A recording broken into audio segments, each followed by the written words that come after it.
One day I'd like to start stream without scuff. I didn't move the camera.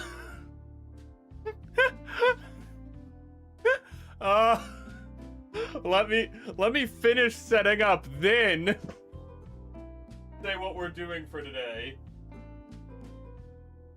It's hard for the camera to track me if the camera's not in place. Look at those hairy arms. Ooh. Okay.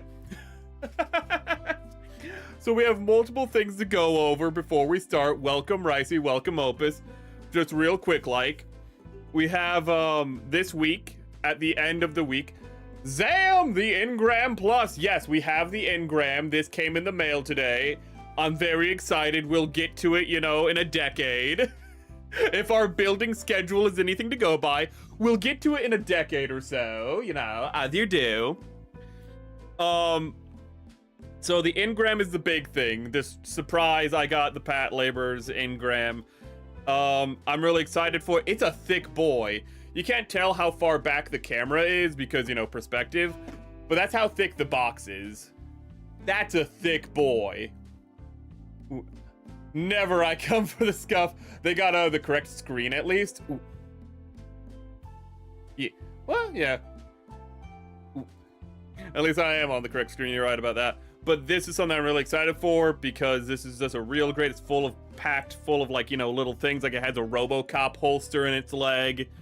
It has a bunch of good mechanical detail, like little pistons. Has a mask. I'm super excited about this kit. We might take it out like later to like give the box a full look over.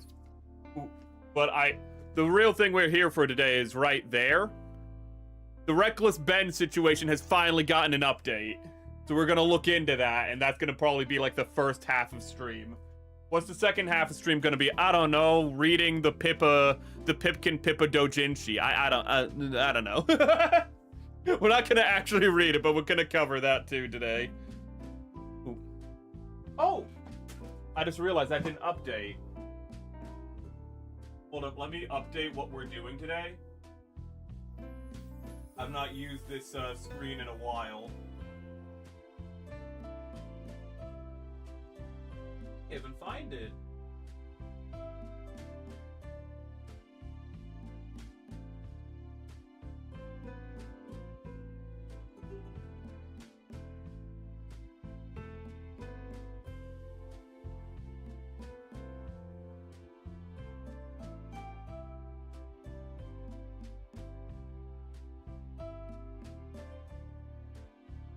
There we go. Sorry about that.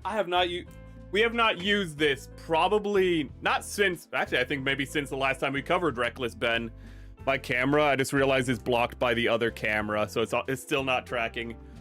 But the other thing before we start the Reckless Ben is this week we're watching Oh Brother We're Out Thou, which is the American Odyssey. Hi Switch, welcome. We're gonna be watching this on Friday. I've yet to find somebody who can show it in the Discord for those who don't own it, but I'm gonna do my best to find somebody who can show it in the Discord, whether that's a chatter or whether that's a friend of mine, so that way those who cannot get access to it for whatever reason, you'll still have access to it for the watch along. But we're gonna be watching good old George Clooney and the boys just go around the South, you know, having a rip-roaring time. But we are here today to get through this thing called life. Electric word life, no. We're here today to do the Reckless Ben. We're not doing Reckless Ben. Wait a minute, that sounded wrong. I don't swing that way. Oh yeah, check the stream talk. I have a recommendation for after this. I saw that about the old man who's into femboys. About the old black man who's into femboys. Why is it important that he's black? Because it's a little bit funnier when you have that piece of information. I don't know why, but I did see that. That is something I do want to cover. I am excited to cover that one, Ricey. Might need to wait. A glass vial, the plastic in. Oh, okay. So I might need to get a better file for the Engram. Okay. I have to switch off of this. No. I have to turn off this audio and then turn on this audio. And I think we're good. While this is playing down here, while this little sweet boy is playing, this sweet summer child, we will be building... Come here. We'll be continuing our build of this guy. I don't have any Legos to build, so I'm sorry, we're no longer in theme. We won't have... Well, instead, we're going to be building a giant robot, which is almost as good as Legos. Okay, so, without further... I have, like, the hiccups. I talk too fast, and now I have hiccups, go figure. Without further ado, here is Reckless Ben. I'm about to go to court, and I don't even know what I did wrong. Yeah, well, bricks and minifigs. Thank you, Reckless Ben, because him saying, I don't even know what I did wrong, that reminds me we need to cover what he did and why he's going to court. So, TLDR, there was an old man who had a Lego collection. Is this really out of focus? That's really out of focus. I'm going to reset the hand cam while I'm saying this.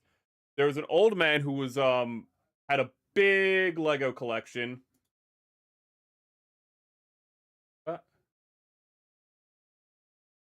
So, TLDR, there was an old man who had a massive Lego collection, and it was all a bunch of Star Wars paraphernalia.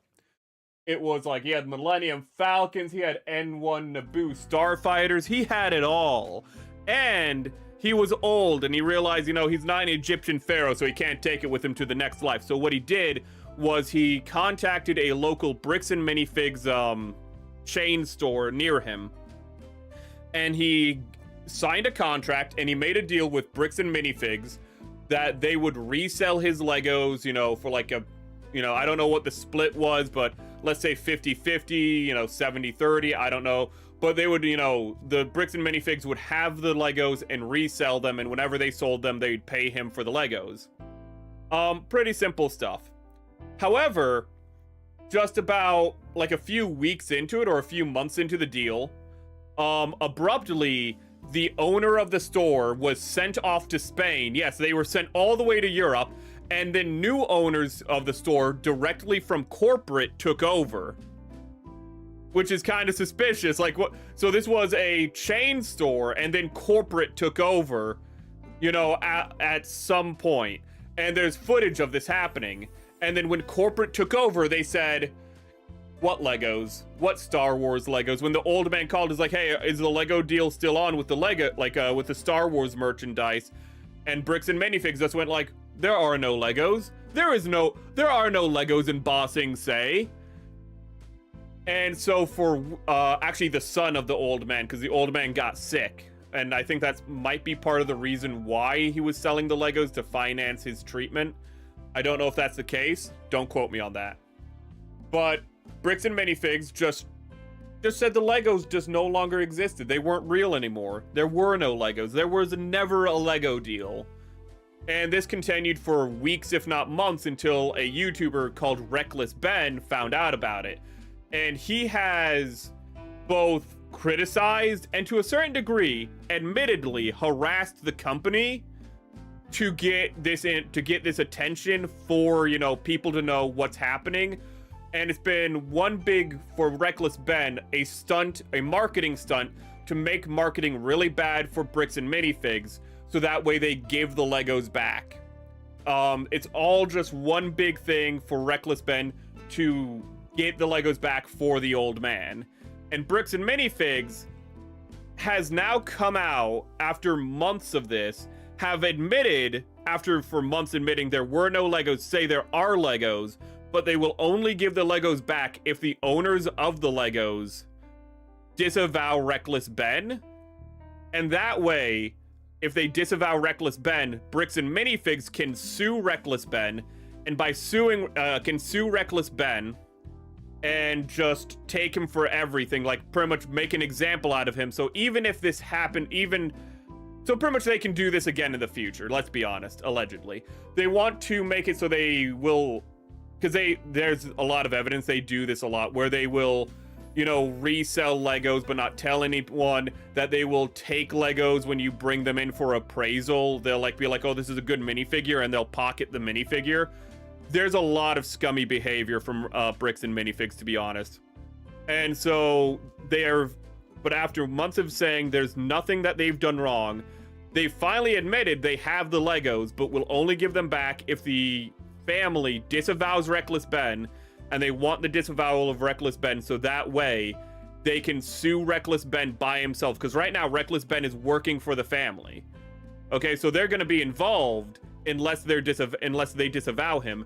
And by getting Reckless Ben by himself, they can just make an example out of him. Because there's no way they're going to win a lawsuit against an old man who's dying.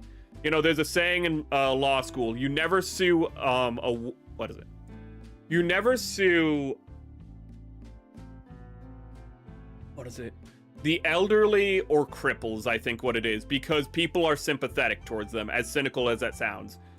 And so, by having the disavowal, they'll isolate him. That's pretty much everything. I'm sure anything I missed, Ben will cover. So, Ben, sorry for making you wait. You look very dapper. You look very fly for a white boy in that suit. Let's go. He's making up tons of lies about me to the police to try to get me thrown in the dad jail, was sick? so I can't Okay, release so my it sounds like documentary we about have them. But the crazy part collaboration or whatever. is I'm not even allowed to know what they're saying I Consignment did. is the term. Thank you, Legally, Opus, I'm for not allowed to reselling film them. inside court, so I formally requested the audio, but and since there was Switch, no thank you. visual, I hired an animator to animate over it. I think the old man and the son did it together, Right but now, the son I kinda hasn't don't even know what I'm told being charged for because the dad. all of the body cam footage has been redacted, and they say it's to protect the victims. However, I think the old man and his son did it together, sold the Legos, but the son is doing this by himself to get the Legos back. So that way the father, who is elderly, doesn't have the extra stress on him. Why is he Lego I Luke? think there are some redactions that maybe don't make sense and that weren't to protect the Reef is still victims, on. and there's some things being said about me that are redacted I don't know about. I do have some concern in this case. Sounds like classic with the Mormon defendant business. representing Also, himself. yes. The allegations Um, here relate to the fact that the defendant, he's a person who, he's This a guy YouTuber. more than me. But also an important fact is that a weird thing that happened is that when they went to the people who were responsible for all of this, the local police, who were all Mormons, the guy who like owned the shop who was Mormon, all are seemingly like closing around each other, you know, kind defends kind. So there's also might be some police corruption. Creates videos, publishes them online, and has been, if this defendant were to represent himself and we were to provide body cams and discovery, we would be now providing additional information and fodder for this defendant to create videos from which he could profit by placing them on YouTube at the expense of our victim. I have serious concerns for that. Yeah, the state of Utah is claiming that if they tell me what I'm being accused of, then I'll use it for content on my YouTube channel. And they can't have that. They're arguing to the judge that the best thing to do is to not let me know what's being said about me, which is very strange, but That is weird. that's their argument. And just in case you haven't been following along with this whole Lego story, this is all happening because I stepped in to help a family who got their Lego collection stolen from a company called Bricks and Minifigs.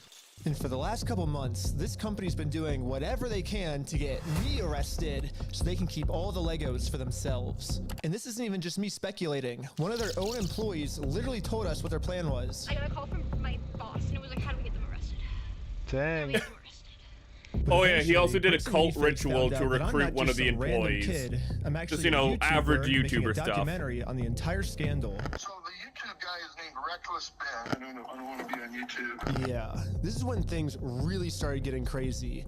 Bricks and Minifigs went into ultimate defense mode me and see was here. going to do whatever it takes to prevent this documentary from coming out. First, the police got a call saying I had heroin on me. Oh yeah, he was falsely accused of having drugs. And obviously, they found nothing.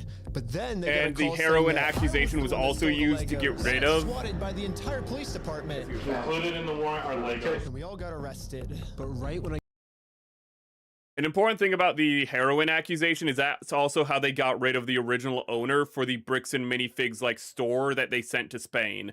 Is that they accused them of having heroin, and then they went to Spain, you know, to get the Legos allegedly, and then Reckless Ben does an investigation, and coincidentally, they just go, he has heroin, and the police get involved. So, you know, fun times. Got out of jail. I got a warrant for my arrest for some mystery crime. Yes, it's very much a Streisand effect at this point, where they're trying to hide it. Yeah, the police And it's showed just up to making my it house worse. all the way in Los Angeles to arrest me without bail. He was like, just tell him he has a warrant for his arrest. But the police couldn't arrest me. Any idea where he actually is? No idea. Okay. I was somewhere very far away. But anyways, back to court. And nobody knows The where judge he looking is. at Nobody signing a knows if he's in protective order to Spain protect and Josh like and all his Mexico. statements about me. Nobody If knows this where protective order Ben gets is. signed, He could just then be I'll bluffing. never He be could be able in to find Ohio. out what he's claiming I did. I got bad news. I don't think we have any more budget for animation, dude. Oh shoot. Oh, so how do we animate this next court scene? I guess if Make if an we animatic not pay instead. the lawyers, then that I guess the animation's more important, right? Yeah, we decided maybe the lawyers are actually more important. So Yeah, he's been doing this we ran out without of animation lawyers, budget. Sorry, which- guys. Not the court best is move. inclined to sign this pretrial protective order unless you have an objection to it, Mr. Schneider, and the objection to such an order. Yes, I think there's a bunch of misunderstandings in this case, and so this person doesn't want to get exposed, so he's making up a lot of lies about me to order to like Oh, yeah, get me Hero- arrested before yes, he Hero gets Brian from exposed. Minecraft. So that's what this whole thing's about. However, before I was allowed to show Yeah, any Jack of the Black, overwhelming you know, evidence they I believe he's have to colluding support with my him. claims, the judge didn't care about the evidence and signed the protective order anyways. Mr. Schneider, the court's going to sign this order and serve it upon you. So the court has made it clear they do not want to look There at it the is. evidence, and they want to protect Josh and Brandon for some reason. And now I have to somehow fight a court case against all of these mystery crimes against me that I have no clue what they're even saying I did. So this whole mess is happening in American Fork, Well, the big Utah. claim is that he's But I'm also harassing being charged them. with another case in Which is Provo, technically Utah. true. This is where corporate bricks and minifigs is, which is why I'm also being charged here. And this police department has surprisingly actually followed the law when it comes to discovery, and they sent me all the raw body cam footage of what I'm being charged for. Let's start at the beginning, the moment I first met the CEO. The reason I'm talking to him right now is because before exposing this company for the grand theft they committed, I thought it was in good faith to give them an opportunity to do the right thing first before I make a documentary about this. You had like $200,000 worth of Legos in your store. Nope. Never happened. But the CEO did not want to take the opportunity to do the right thing and instead instantly called the cops on us. Hi there. Chat makes a good point that I forgot to mention. There's a story where it says that the brothers, they took the company from their father. That's actually true, is that they did I forget if it was a hostile takeover or what they did, but they did take the company unwillingly from their father, is that they stole the company. So they already have a history of stealing. The father defends them, even though the father's like, yeah, they stole the company, but they're still my kids. But yes, that is actually a good point. Thank you, chat. Thank you, Moo. Thank you for bringing that up. The brothers who run the company stole it from their father. I'm calling to report a crime. They themselves say, hey, you guys stole this product from this person. If you don't Yeah, get that's it back, crazy that he I'm called gonna them burn the place immediately, down. though. Or we're going to burn the place down. Or I'll kill you. It's Ben Snyder who's been the one engaged in this behavior. You can see in the police report that the crime he wanted to get us charged for is called extortion, which basically means we're threatening him into paying us, which is very illegal. However, obviously he's That's just not what's making happening. all of this up. The reality Yeah. is, I just thought it was a nice gesture to give him the opportunity to do the right thing first. If Yeah, you we guys saw- have our Legos, we just kind of want them back, you know. And But if there's one thing I've learned, That's from this extortion. entire That's what that he experience, called it in for that whoever extortion. ends up doing Can we the have our morally stuff right back? thing just ends up getting Please? screwed over. So now it's time to play the way Bricks and Minifigs is playing and use their own strategy against them. Right now, their strategy is to get me arrested before I get them arrested. So now I'm gonna Uno reverse this and get Eamon, the CEO, arrested before he gets me arrested. But if I'm going to be the reason that someone's going to jail, I should probably make sure that they definitely deserve this. So I'm Yes, going to you give them should. one more chance to try to do the right thing first. Please get legal But counsel. instead of doing the right thing and attempting to work this out, Ammon just hid in his little office. And he called the police on me. I can already tell you right now, no one's coming out to talk to you guys. Like Really? But they told us that they were. I know. Normally I wouldn't want to get someone arrested, but we gave him every opportunity to talk to us, so at this point he's just arresting himself. However, the only difference between my strategy and Bricks and Minifigs' strategy is I don't have to lie to the police. Eamon McNeff actually committed a crime.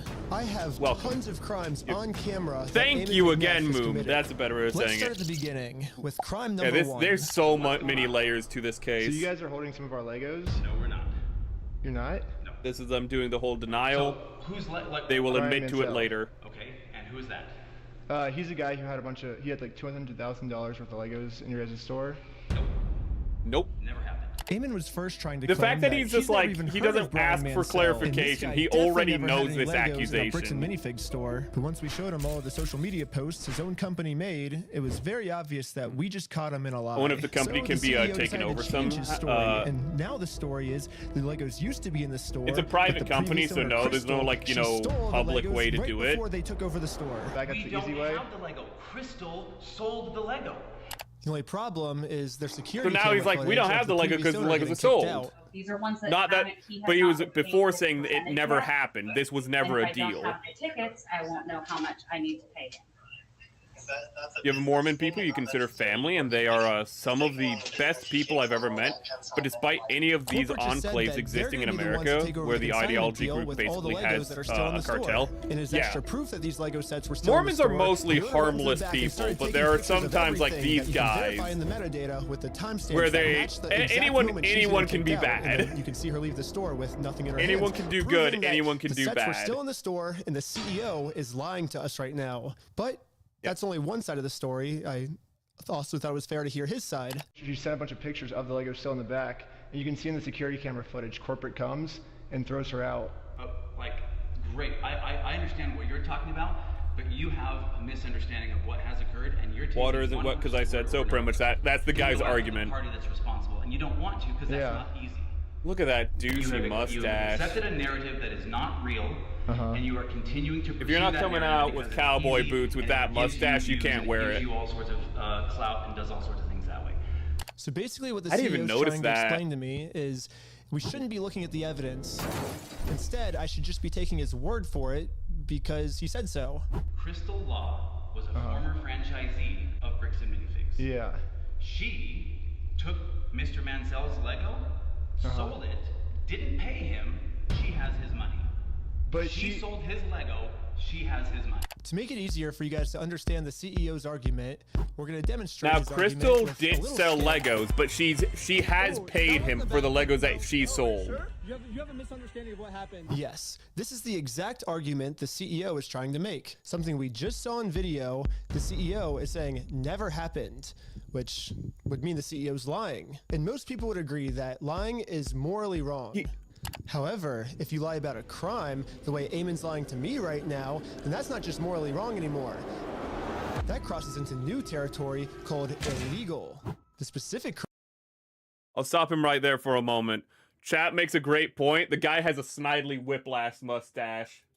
The dude's literally being Snidely Whiplash, and he even has the mustache. The man has no shame. He has no limits, chat. Look at this guy. Hold on, can I bring him up on the big browser so you can see his mustache? He's literally Snidely Whiplash. Thank you, chat, for noticing that. Bricks and Minifigs. He has a Snidely Whiplash mustache. He's literally... Oh, my, you can't... Who writes this shit?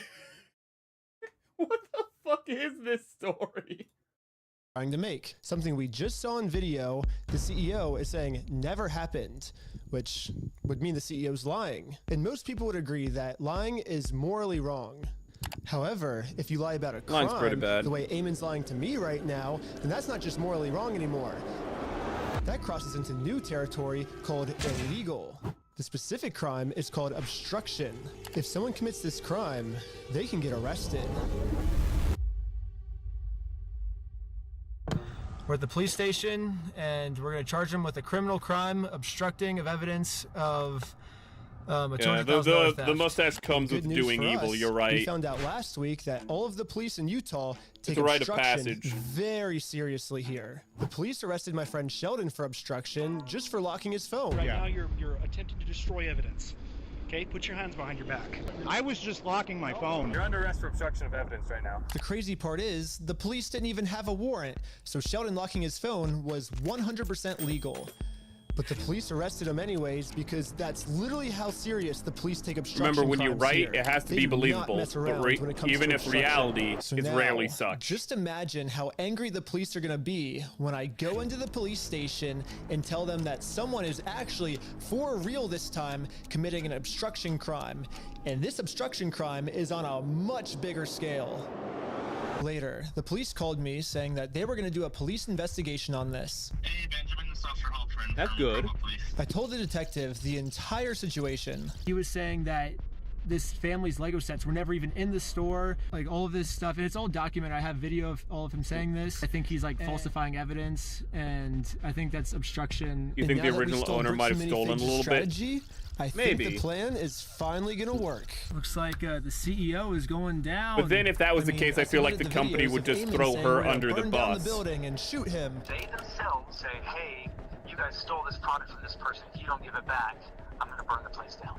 Or we're going to burn the place down. Or I'll kill you. And then I submitted I all forgot, the raw yeah. footage of the entire Bricks and Minifigs conversation said I that had they with him, threatened. proving to the police that we never even said anything close to this. This raw footage verifies that everything I told the police is true, and everything Eamon told the police is a lie. On top of that, I even got access to the complete case Eamon made against me, and he doesn't have a single piece of evidence to support any of his claims. Which I guess makes sense. Like, how can you support evidence if you're just making everything up? Like, of course you can't submit anything. Turn it up a So if the little. police have to decide what case to pursue, they're obviously going to pursue this case because it has like a ton of evidence. Okay.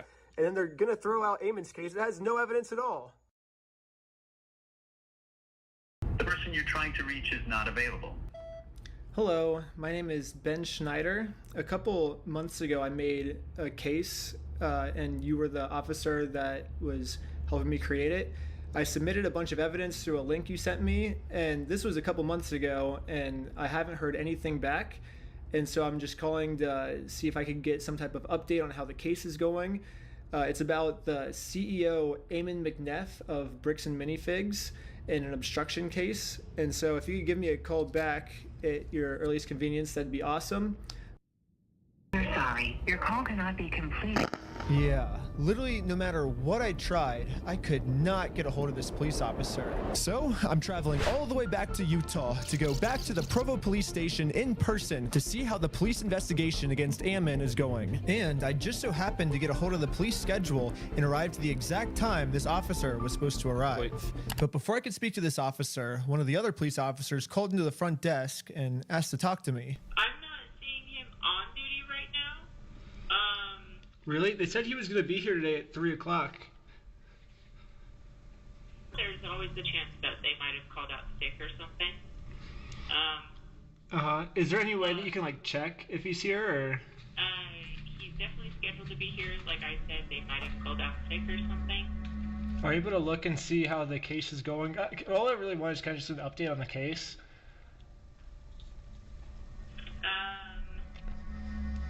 Spooky music.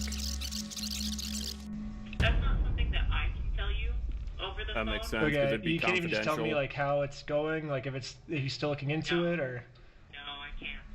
That's not something I can do. Okay, well thank you. So basically, I came all the way out here to find For zero nothing. answers.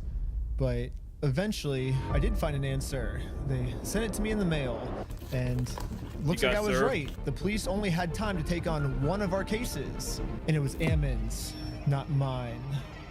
Yes, the case that had an overwhelming amount of evidence, they thought that case was garbage. And they took on the case that has zero evidence at all. In the police body cam footage, after Well, the police watched my how full this conversation, works proving that I is the didn't fact that threaten to burn Eamon the made place his down or accusations literally first, anything, so he gets they priority. Even admitted to Eamon that there was no credibility. You might think with that's his stupid, but entire that's case actually just against how a me. lot of We it agreed works. that there really was no extortion code that would fit your situation. However, you know, at the end of the day, we do want to help you guys so you're not having to deal with this fool. And all of his issues. We did find that there was another code that fit, and it's called aggravated commercial obstruction. The police just told Eamon that even though there's absolutely nothing to his claim against me, if they work together, maybe they can fabricate some type of charge against me. The police aren't supposed to do that. They're not supposed to tell you, oh, hey, you can, like, this charge doesn't work, but you can do this one instead. Unlawfully on the premise. When he came to the property, did you have to ask him more than once to leave? Yes. Okay. You know, we're not leaving until we get it. And he's like, no. Like, So Eamon's telling the police that even though they continuously told us to leave, we didn't leave. But if we go back and look at the footage of what happened, this is the reality. So when they say go to corporate, how do we respond next time? I have no idea. You have to take it up with them. It's your thing with them. That doesn't involve us. Okay. As a separate business entity, you got to take it up with them. You got to resolve it with them. Okay, well, thanks so much, guys. Yeah, okay, guys. Good luck. Good. Sweet, thank you. Hey, do you want to talk to them? And they're on their way out. If you want me to grab them or not? I don't know. It kind of looks like the reality of what happened is we left too early for them. They wanted to pull us back in to keep talking to us. But we did show back up a second time, and to Ammon's credit, about halfway through the conversation, he did say that if we don't leave, he's going to call the cops on us. You can leave. If you come back here, we will call the cops. If you don't leave right now, I will call the cops. So you don't want to do the easy way? And this is right after I told him you could do it either the easy way and just give us the Legos back, or we can do it the hard way, implying that we would take him to court. So you're threatening me. I'm not threatening. We're right. Like, we have a right to the Legos, so we're gonna get them the easy way or the hard way. What proof of ownership have you provided to me that you own this Lego? I mean, I can give you proof if you want. Right, provide proof. But right after he says this, he's now asking us to provide him proof that we actually are entitled to these Legos. That so don't we can't exist. leave now because he just told us to stay and provide proof. And then at the very end of the conversation, he says this one more time. What do I do? Okay, you've been asked to leave. Please leave. We have to leave? Okay. Well, thank you for working with us, and so see you later. Well, we have now all just seen the video footage of what actually happened. But now let's hear how Ammon describes it to the police. guys, at this point, I've asked you to leave. Please leave. Well, we you know, like, you have to listen to us. You have to pay us this money. No, guys, you need to leave, and you're not leaving. Like, but I asked multiple times. They did not leave. Looks like that might be a second-degree felony. He's facing felony charges. It is a felony? Yes. A because felony, really? And tried to give Ammon the easy way out of all of this. They're now trying to get me on a second-degree felony, which that's insane. I don't really know how any of this would make me get a second-degree felony. Like, what the heck, police officers? But they're doing it. And but that's not even the officer. That's just the clerk or whatever she is. I don't know, you know, like, however that's else absurd. that stuff comes through, but, you know, like, the reality is, like, we've tried to talk with him and said, we're willing to work with you. Yeah, I think one of the main reasons the police keep taking Ammon's side instead of ours, besides the whole Mormon thing, is that Ammon keeps framing the situation as he's just the helpful CEO who's trying to do the right thing and return Brian's property, and we're the ones that are preventing him from giving it back to Brian. So, I say we rewatch the footage and see what actually happened. We said we would be more than happy to help Mr. Mansell. Yeah, because Brian said he was again, this guy starts the conversation with saying there are no Legos. The store inventory, and that because he said like he wanted to work with you, and then you guys didn't provide the store inventory. We asked him to provide us with any documentation, and he provided us with a spreadsheet. A spreadsheet is not something that anybody, you can just walk over to. Give us documentation. He gave us documentation, but we didn't like the type of documentation. Why? Because so and so said so. And I have a spreadsheet that says that all these ice cream machines belong. That's not proof of ownership. That's not proof of anything. So first off, this spreadsheet Ammon's referring to wasn't just some mystery spreadsheet. It was the actual inventory the store made. But I guess Ammon's we trying need to claim evidence, that the not that previous owner evidence. stole No. the Legos and then lied on the inventory, and so now it basically makes this inventory invalid. He said that when corporate was taking over the store, that they actually did their own inventory, and this is the correct inventory. When we took over, we did an inventory. And good news for me, he's willing to give me this inventory. He's actually always been willing to give it to me or Brian. All we've ever had to do was ask. We will work with you to he's not going to give the inventory, is he? Well, we did that, and you guys. When?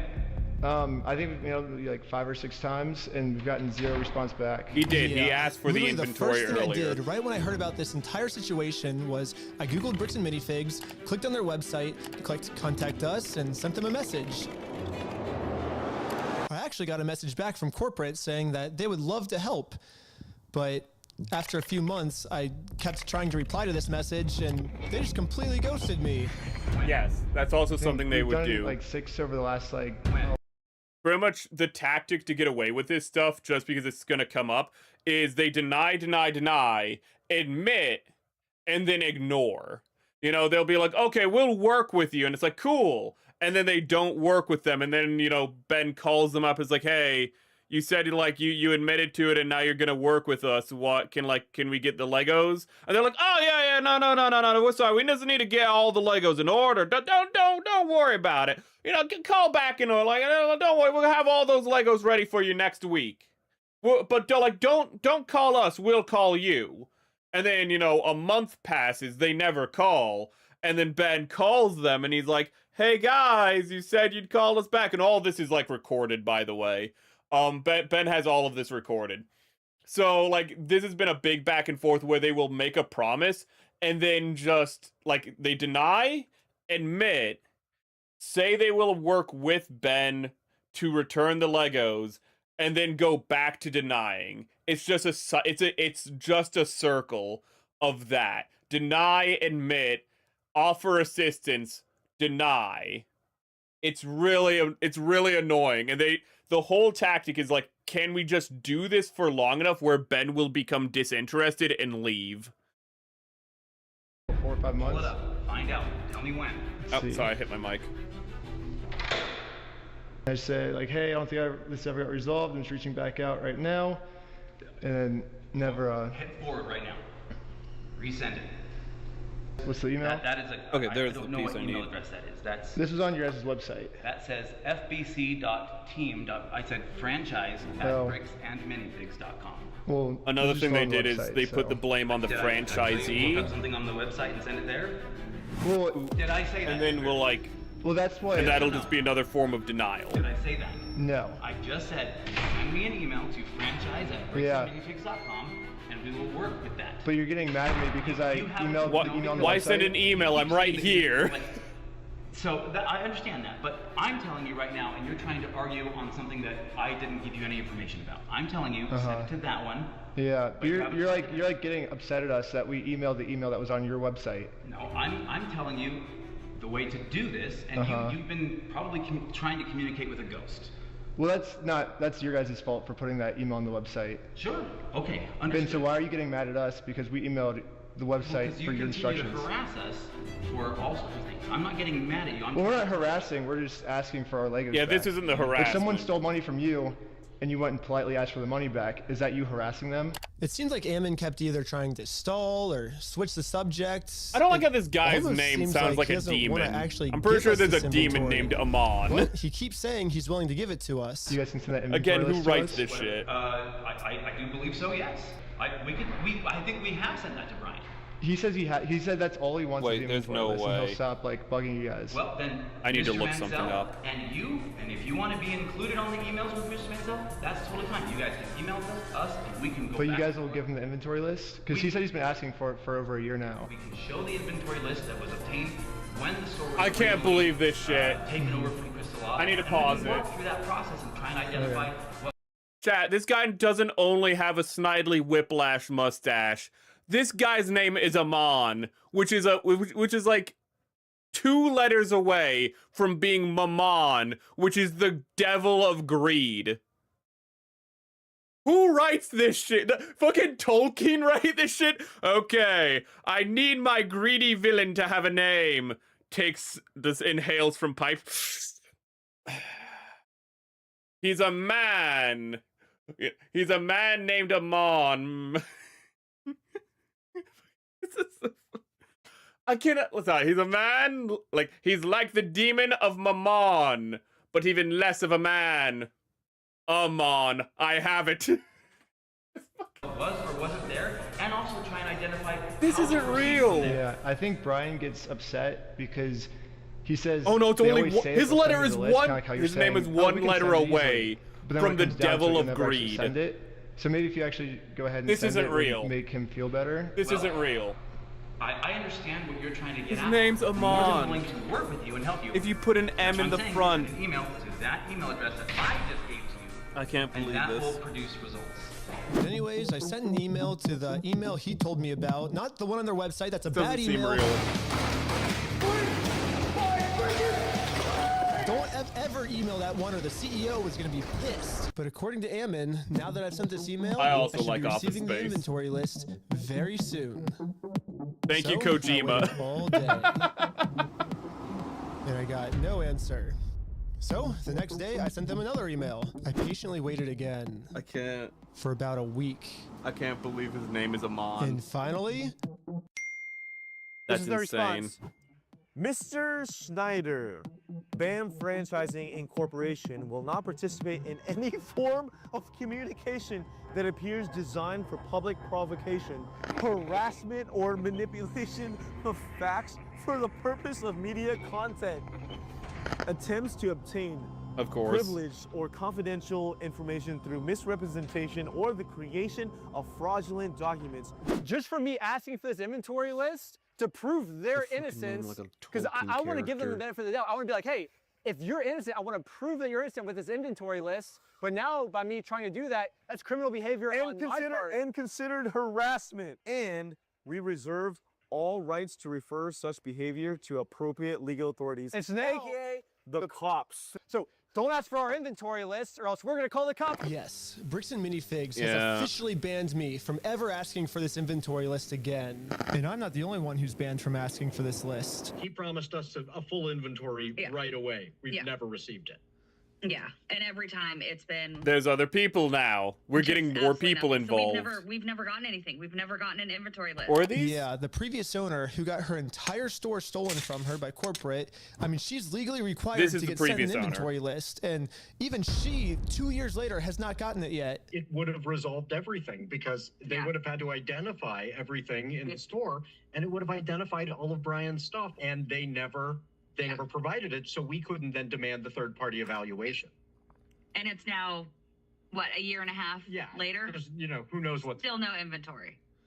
This is insane. So, what if Well, he someone's has a lot gotten of in contact problems with a the year and a original half ago owners. to go, here's the inventory. And even Brian How still lovely, hasn't yeah. received this inventory list yet. I've never received an inventory list. I've never received a record of sales because they can't provide it. They opened the store up almost right away and started selling it. And the worst They part might about not all have of the this record of sales it is the seems worst like part. The CEO is pretty much just trying to rub all of this. Because one of the best in ways to do everyone's this is just face. get rid of the When I turn on records news, and then I sell saw the this. Legos. Now you can't trace As anything. far as offering Brian the inventory, have you gone through the store, figured out what was part of his collection, taken inventory, and shown him that inventory to offer that? We've tried to share those with Mr. Mansell in hopes that he can see, you know, like that we were not attempting in any way, shape, or form. He to lies hold as he those that were breathes. offered to him and the This guy's initial offer was unbelievable. rejected. So now on public television, Ammon, the CEO, is telling the world that he tried to give us this inventory, but we're the ones that didn't want it. We do want to help him recover as much of the collection. really big. Our number one priority right now is to ensure that he gets made whole. We know that we have a responsibility to work with him to make sure he does get made whole. So you've offered Brian the inventory of sets that was in the store. Yeah, whatever was left over, we've offered that on multiple They just occasions. lie. So we've tried to make multiple offers, and hopefully we'll be able to get them to the table so we can discuss Lie, it. And this is pretty much admit, Ammon's game say plan you'll now. help them. Go on as many news stations We as just you saw it can all in and real lie. time in The that entire clip time we're chat. saying, hey, we want to help. We want to help. The main narrative now seems to be Bricks and Minifigs has always been trying to give Brian his Legos back, but Brian just never wanted them back. Would you be willing to just take this? And the answer was no. It was attempted to be given to the family, and it was refused. They made the offer and said, hey, you can have all Video this. had a knock in it. I thought there was a knock at my door.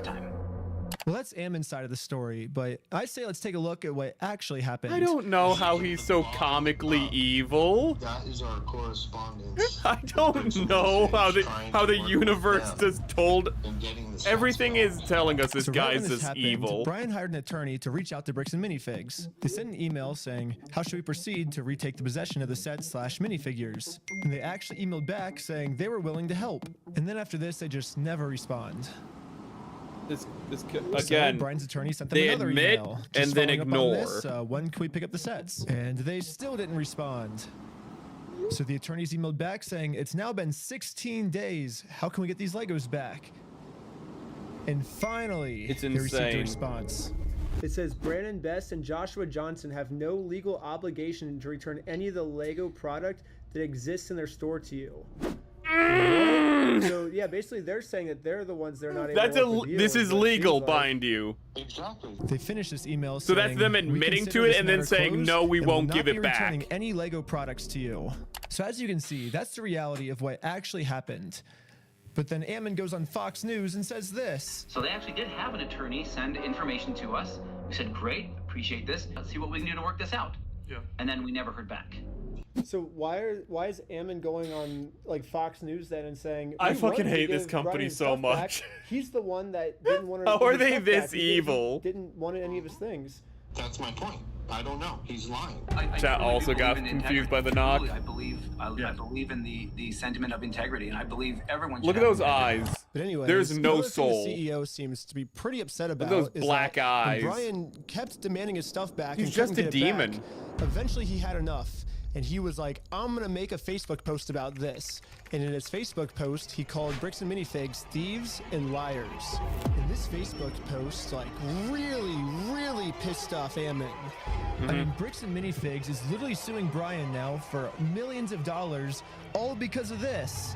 I mean, back when I was talking to him at corporate headquarters, he made it very clear that what they did is technically not actually considered theft. There is no theft. Do you understand the legal definition of theft? Legally have to be So the theft? definition of knowing that the property was stolen or otherwise not belonging to that. But you know it's stolen now! Until Mr. Mansell And you're still holding on to it! I have some of these things that need to be... And that's another lie again, because It is not another lie. So I showed Ammon the security camera footage where corporate acknowledges that they are now going to be responsible for these Lego Star Wars sets. These are ones that he has not been paid his percentage yet. And if I don't have the tickets, I won't know how much I need to pay him. That's a business thing and not necessarily yours. Taking on the business. That's a business thing. This is a business! And after showing him this footage to try to bring the conversation back to reality, Fucking, what do you mean? It's a business thing. You're transferring ownership, and you're like, oh, no, that doesn't matter, dude. That's just like paperwork for like, you know, yeah, fuck it. Who cares about that? We're just having fun here. This is a hobby. Woo! Legos! I despise these people. this was his response. Now extortion? because we caught you guys? No, because you are attempting to extort us, so...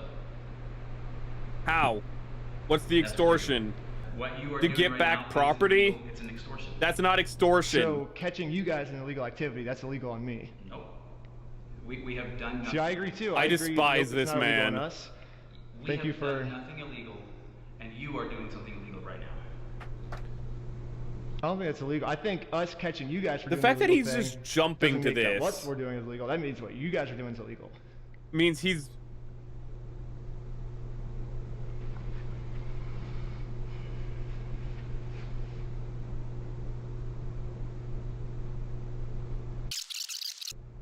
Okay, you've been asked to leave. Please leave. We have to leave? Okay. Okay. Well, thank you for working with us, and After then we get that just clip going again. around in circles for probably 30 to 40 minutes and just, you know, having like kind of less than genuine questions or less than genuine responses being given to me, you know, I was exasperated by the end of it. And that's, you know, like when people get tired and exasperated, that's when like, we finally got the footage that we can use to make him look like a completely unreasonable monster, you know, like, so, but that's what they do is you know, people have a whose snidely goal is to do whiplash those types of mustache. things, they just harass And are named and go after people as long and hard as they can until somebody breaks and says something that, you know, then they can, you know, use that one clip to be like, oh, look at this horrible monster of a person. So that's what I feel like has kind of really happened here. So Raymond's claiming that I just harassed him for 30 minutes and finally he got fed up with us, which that was the one clip at the end that I used in my documentary. So I say let's go to the very beginning of the footage, my first interaction with them, and see what actually happened. So what's going on? I'm sure it's going to be cordial. So you guys are holding some of our Legos? No, we're not. You're not? Yeah, literally from the very first sentence we ever exchanged with each other, Ammon's goal was just to lie to us. But anyways, I'm now starting to think that the only reason Ammon wanted us to email him about the inventory list wasn't actually hey, Junkie! But actually, it was Hi! How's it going, Ammon Junkie? only wanted me to email him so he can find out my email. We're just covering the Reckless Ben situation. Junkie is a fellow VTuber. She's done some art and is working on a model for me. Ooh, it's very nice to see you. We're following up on the Reckless Ben situation where a company stole a bunch of Legos. And subpoena Google and find out all of my private information. And you're also a cutie, lying, darling. But they actually did this. They subpoenaed Google asking for all private information tied to this email address. And Google sent them like hundreds of hours of all the raw footage from everything I've filmed to the Lego video so far. All my emails, all my search history, all the metadata that shows everywhere I've been. But anyways, this was the reaction of the police officer after she watched my entire first episode. I'm really curious to see like if this fool even makes any money doing this YouTube stuff. I'm like, if it's enough for him to travel to another state just to go get some footage. It doesn't even sound like his like secret information doesn't even seem credible. I don't like how this person is trying to like coach them on how to get more charges on him. It's really the bad. Police officer is referring to the security camera footage that proves that everything Bricks and Minifigs is saying is a lie. My first question is, how could this not be credible? Amon's stash should be criminalized in all states. But at least now I can see why the police aren't listening to me. They're basically just saying that all of the... I also forgot to mention for Junkie, the person, like the guy who stole the Legos, he has a Snidely Whiplash mustache, and his name is one letter away from Mammon, which is the demon of greed. His name is Amon. Yeah. Evidence I submit to them is not credible. It's a wild story. Case closed. Ben's wrong and we're right because we said that the evidence is uncredible. At this point, Bricks and Minifigs is working with the police to just come up with whatever story they can to make any evidence I give them seem as uncredible as possible. In all of his actions to just generate clicks and likes to get. It doesn't seem real. Without putting in work and just doing. You have the police acting unethically. He seems like a fun gentleman. No. Oh, and you know, his MO really seems to follow somebody who's like a paper tiger, right? Like who, like behind, you know, or like a keyboard warrior. This guy is such a projector. This is the craziest part of the video to me. Ammon's claiming that I'm a keyboard warrior. And a keyboard warrior is basically just someone who talks a lot of smack online, but then when it actually comes down to it, they won't do anything in person. Which, I mean, if we look back at the footage, I accomplished almost everything I set out to do. I didn't get scared of anything. If someone in this story is a keyboard warrior, afraid of anything, I don't think it's me. I think it's Bricks and Minifigs. I mean, let's double check by looking at the footage. Ammon claims with his words that he can give us the inventory list. We can show the inventory list. But when it actually comes down to it, he's terrified to give it to anyone. Bricks and Minifigs this entire time say you'll has also help just them, been begging then me to ignore. sue them. If you think it's illegal, why don't you sue me? Let's go to court. Sue me for us. Sue me. Let's go to court. Let's go to court then. So when I finally go out and actually sue them, they close down their store. And now Bricks and Minifigs is going to absolute extreme lengths to hide from this lawsuit. Are you okay if she just gives you the papers so we can just... No, I'm not accepting service from her. Okay. Absolutely not. I mean, Bricks and Minifigs I didn't know you is can showing deny all the getting signs of a served. keyboard warrior, but for some reason they think that I'm the keyboard warrior. At this point, it almost seems like everything Bricks and Minifigs is doing, for some reason they think that I'm the one that's the one doing it. So I forgot that's actually something I forgot about. So what just happened in that clip where the guy was like, no, I don't want those papers, is that Reckless Ben pretty much had to sue Bricks and Minifigs to get the Legos back. And so he cannot approach the people because the people called the police on him. So he goes to the police and says, "Here's the papers to serve them in court. Please give them the paperwork so they can be served." And the police go to the guy and it's like, "Here's the paperwork to be served in court." And the guy goes, "No, thank you. I don't want to be served." And the police are like, "Okay," which I don't think is how that's supposed to work. I don't think that's allowed. I'm pretty sure you cannot just go, "No, thank you. I don't want to be served." It's a really, really, really weird story. Cross for you guys. Hopefully, no more issues. There's so many other things that this guy could like. The dad taught them to be like this. Right? So the dad was probably proud when they stole the company from him. Oh, wonderful. I put so much time and effort into this. I gotta make sure something happens. That's disappointing because the dad comes across as wholesome, but Ammon just completely that could proved my just be an point. act. Obviously, I'm not suffering from the sunk cost fallacy at all. Ammon's the one suffering from the sunk cost fallacy. I mean, they literally already admitted to me that they've held onto the Legos for so long, it's not worth it for them to give it back to us anymore. I'm not going to distribute those things at this point. We've kept them on hold for this long, so... Let's see what else Bricks and Minifigs is accusing me Look of. at that look. Oh, they're suing me for defamation. That disbelief. But this entire time, Bricks and Minifigs is actually the ones defaming me. They themselves say, Wait, I want to go back because that is such a genuine look of confusion on Ben. That is a candid moment, and this says so much. Look at his face. I'm not going to distribute those things at this point. We've kept them on hold for this long, so... That's a man who's just like, wait a minute, they just admitted that they have the Legos, that there's no point in not giving them back at this point, and they're still denying them to me. That is a genuine just like, what am I dealing with? Oh my goodness. Again, they deny that there's any wrongdoing, they admit to it, say they'll help you, then ignore you. Those are the steps they do. See what else Bricks and Minifigs is accusing me of. Well, they're suing me for defamation.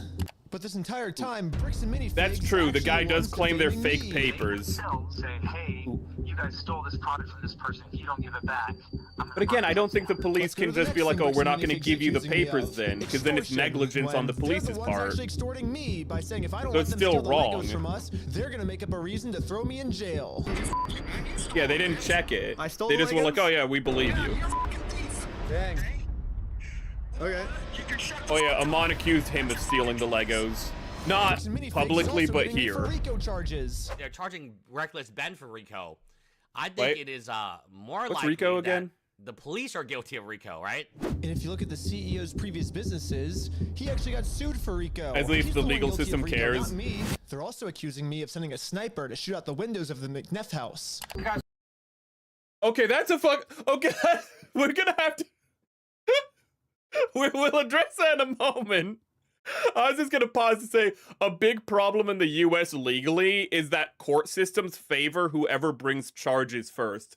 So the fact that they not charges, but the fact that they called the police first, Bricks and Minifigs, is one of the big reasons why the police are favoring them so much.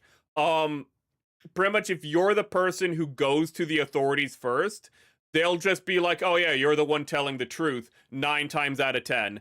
This is why, actually, just a quick piece of advice. If you ever want to get a divorce, don't tell, just get the divorce because the court case will prefer whoever brings up the charges first.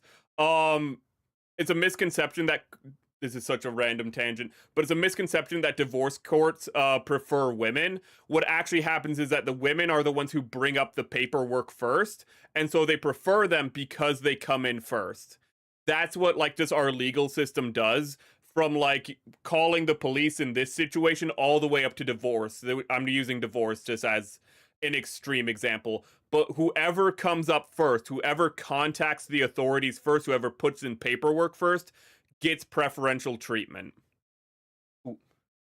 Not always does that doesn't mean they're gonna win. It just means that if you're having 2 people saying he said, she said, they're going to go with whoever said things first. When I come to, you can see the window and see where they were shooting. In the Middle Ages, Mammon was often personified. It included 7 princes of hell depicting greed. More Yes. likely that it happened from construction work than it happened from some random people across the way. I forget, what does But even after Paimon all represent? This, they still go online and say it was me. He's trying to get Ben Schneider for like attempted murder. He's basically trying to set Ben Schneider up for attempted murder when meanwhile it was a nail from his own construction worker. So what's the moral of the story here?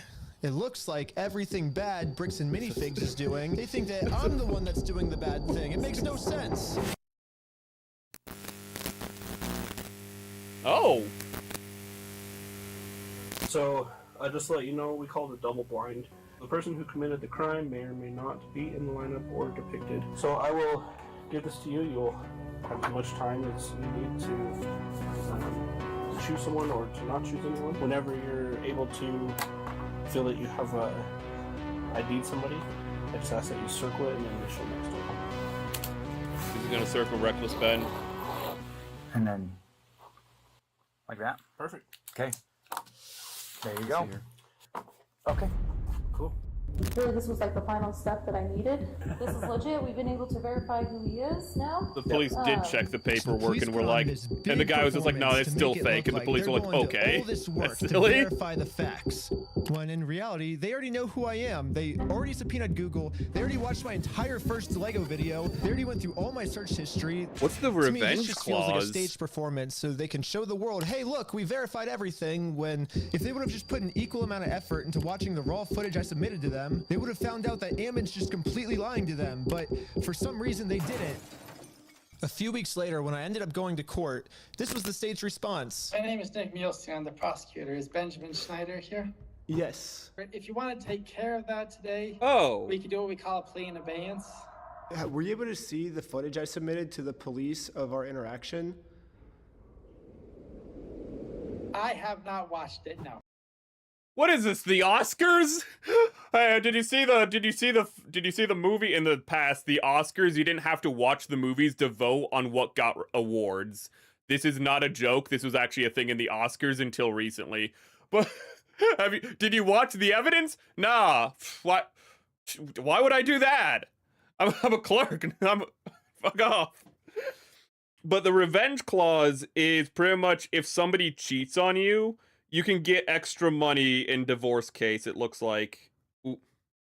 Apparently the dad has done seminars on that. I don't know why. But Junkie says, sometimes it's because they are women. Same way abuse charges get dropped with women, unlike men. That's because of the Duluth model from, I believe, Minnesota. But you are, yes. Ooh.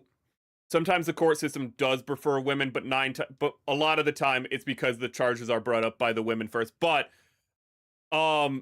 there is a little bit of I shouldn't have said there's no bias. I should have said that the bias is more of a combination of the fact that they get the charges first, which is the big thing, and then there's also just this weird thing in America where there is a bias for women.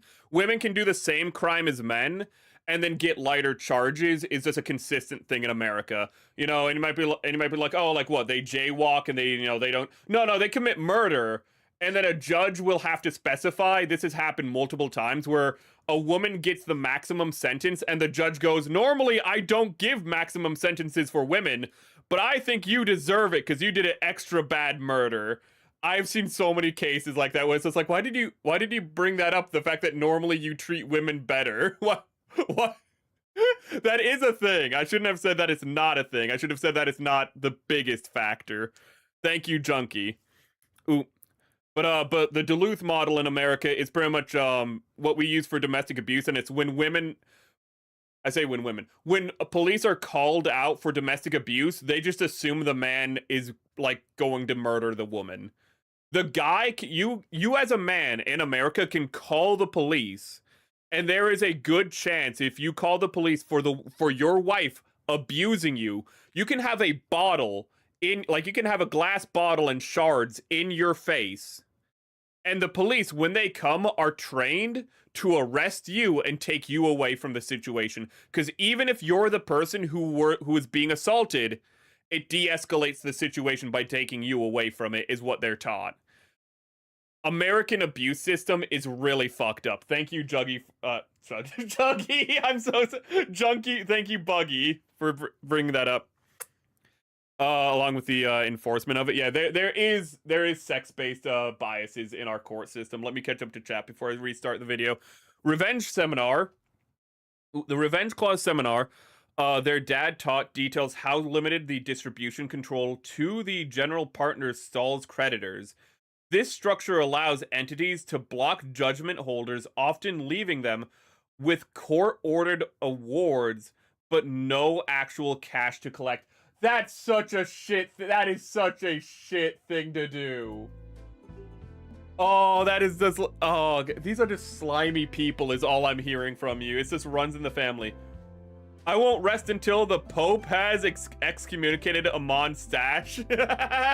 Well, he's a Mormon, so they don't apply for that. Sadly, that excommunications is only valid for Catholics. You know, I don't think demons qualify as a Catholic, so I don't think, you know, as a demoniac he can be excommunicated because he was never a holy man to begin with.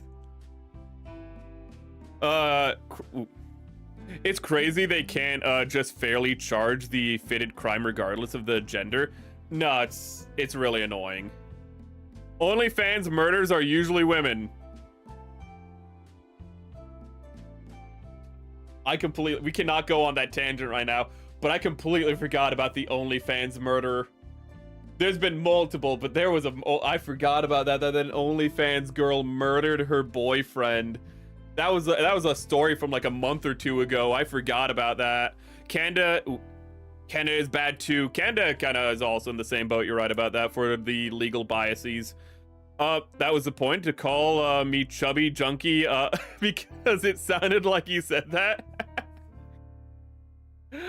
Chubby junkie because it sounded like... Pope isn't a big deal for him? No, he's not. He's already worshiping a different god. My favorite thing is when Mormons admit to that they worship a different god. They're like, no, we believe in Jesus and God. And then if you push them far enough, they're like, well, you know what? Joseph Smith made a better religion anyways. Wait a minute. I thought you believed in the same God and that, like, Joseph Smith was just a part of the chain. Oh, we don't deserve Jesus bread. Unleavened bread. It still surprises me to learn that Orthodox don't eat unleavened bread for Eucharist. Eucharist is the eating the bread and drinking the wine in churches. And it just strikes me as weird because they're called Orthodox, but that's very unorthodox. Literally. What they do is they have like a little spoon that they give you like a slurry of like bread and wine, and they feed you like a baby bird. Not a baby bird. They don't. That's not what they do. They don't eat the Eucharist and then go, come here, and then go into your mouth. I don't know why. I meant to say like a baby boy. You know, they go like, here comes the airplane. You know, here comes your salvation. Boop. So sad that religion is corrupt. It's not religion that's corrupt. It's the men who run it. Ooh. That's one thing you learn as a Catholic is that, you know, the word, like, God's good, you know, God's perfect. Humans aren't, you know, we suck at writing things down, you know? You know, the Pope, he's pretty cool, but he's still a human being. Very few popes. You might think the Pope would have a guaranteed place as becoming a saint when he dies, because Catholics still have saints. Very few popes ever become a saint, and that just tells you, like, the situation with, like, Catholicism. I think the last pope who was a saint was Pope John Paul II, and he deserved it. Pope John Paul II based. But typically how Catholics look at even the Pope, the leader of their church, is like, yeah, unless I'm not gonna say, like, I'm not gonna curse out the Pope because then you're gonna go to hell for that. But at the same time, it's very rare you find a Catholic who's like, yeah, like, who just is like, 2 thumbs up, I love the Pope. The Pope can do no wrong. Very rarely do you find that. And that's because in Catholicism, it is taught to be critical of your Pharisees. Chat, I want to start the video, and I keep having to catch up. I was brought up Catholic, and I always complained it was too plain, lol. The Eucharist is pretty plain, it is. That's the body and blood of Christ, though, you know? It's not about how it tastes it's about how it feels, getting the Holy Spirit back in your soul. Can't we just dip the wine for flavor? No, that's what the Orthodox do, okay? And you might be like, okay, then I'll become an Orthodox, but then you have to stand the whole mass, because apparently that's something they do. You stand all mass long for Orthodox, which I don't know why they do. Originally I thought Orthodox was just gonna be like, hey, we practice, you know, the church like it was practiced, you know, in like 300 AD. I thought that's what like Orthodox people did. No, there is nothing Orthodox about the Orthodox Church. Was one of the biggest surprises to me. Is that no, they're just as like deviated as the Catholics are, and they're just as, you know, adaptive as the Catholics. And I'm like, wait a minute, why did you have a schism? And I forget, why did the Great Schism happen? I learned this in theology class, but I can't remember.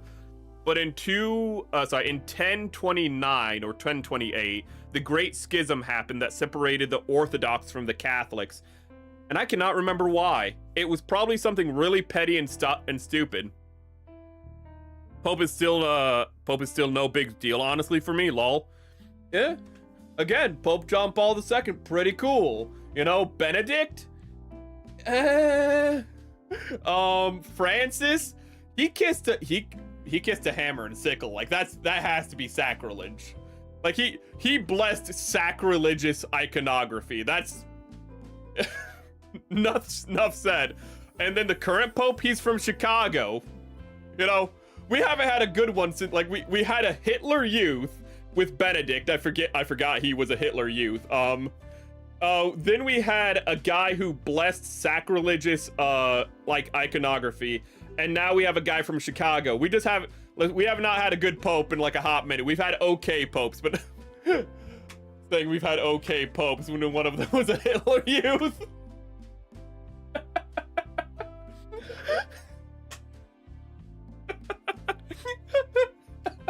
This is a hell of a tangent. We need one of those Northern Africans as our next Pope. One of those real old school guys. Northern Africa has some real good priests and like cardinals and bishops there. Oh my goodness. They got some good fire and brimstone men down there. I wish churches were emptied of their followers so that they were just now temples of the personal worship instead of mass gatherings and false gods. Ooh. Let's see here. We're emptied of their followers. I think, well, it really depends on the church. I like the church I go to right now. I almost just said the church I go to. To be fair, the church I was in one way it's not too actually wait, no, I can literally say the church I go to. I go to St. Mary's Church. If you're like, oh my goodness, you just doxed yourself, chat. Like half the churches in America are called St. Mary's. But I go to St. Mary's Church, and I like my church. I like my church a lot, but there are some like ones that I just do not agree with. I can see how some of them are just ugh. So dipping bread in wine is the bribe. If you are a good person, great, but if you are bad, then you're bad in my view. For simple way of looking at it, a shaman as a pope. Oh my god, a shaman pope would actually look really cool. It'd be super sacrilegious, but that would look really cool. We're supposed to be watching a video. Lol, has this become a pope channel? No, but I am Catholic. I was agnostic for a while. I was raised Catholic. I was agnostic for a while. Then I met a demon. And that experience was so bad that I went back to Catholicism. You might be like, you met a demon? I don't mean like I meant Stolas or Mammon or something. I met a demoniac. I met a person who I really liked this person. And for reasons I can't get into because it's private, my experience with this person was so bad that it made me realize, yeah, you know what? Let's go back to God. Mega churches are bad. I'm not a fan of mega churches. I'm not a fan of those big churches. I'm also not a fan of when like they play guitar at church. I've said I like Methodists a lot. I don't know why Methodists, or the Methodists I know, I don't know why they have the concerts at church. I don't care for that. You know, just sing together. Just all of you just do the Augustinian, you know, verses, okay?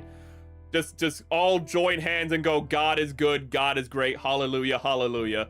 God, those lyrics are so simple. That was taking the Lord's name in vain. I just took the Lord. Not in saying God is great, but when I said it really quietly. I don't think you heard me, but I know I just took the Lord's name in vain. I need to stop taking the Lord's name in vain, because then, after that, I can stop cursing. But it's really hard not to do the first one. I always get really upset when I take the Lord's name in vain. Because it's something that I shouldn't do. It's something that's so simple and so easy not to do, but I still mess it up. Let's go. Okay, because in that footage, you can clearly see that the second he tells us to leave, we say, okay, we'll leave. And then he calls the police and said that we threatened to burn down the building and shoot everyone inside. And he was just making up all these lies, which you can clearly see in the footage that we submitted. We were being respectful the whole time. We left the second he told us to. Sorry, let me look. And so it makes sense why the police would. Okay, let me watch this video then. It's an hour long. I got time for that. Burn down the building and shoot everyone, but all hail Pope Seth. Oh, I ain't never gonna be a pope. He's just saying that because he's trying Though, to. when I was a kid, I considered becoming a priest. Making a documentary on the thing, probably should have. Probably. If he throws me in probably jail, should have become a Jesuit. If he makes up a reason for me to go to jail, then I won't be able to expose them. Then I wouldn't have to worry about taxes at least. What's going on? It's missed my opportunity. If you watch it, it seems like they're just making up a bunch of false information in order to silence criticism. So did you submit that to the police officer? Yes. This goes Is the footage going such that it's still going like when you step out the door? It starts from when we're in the elevator before we talk to him to when we were back in the elevator going back down.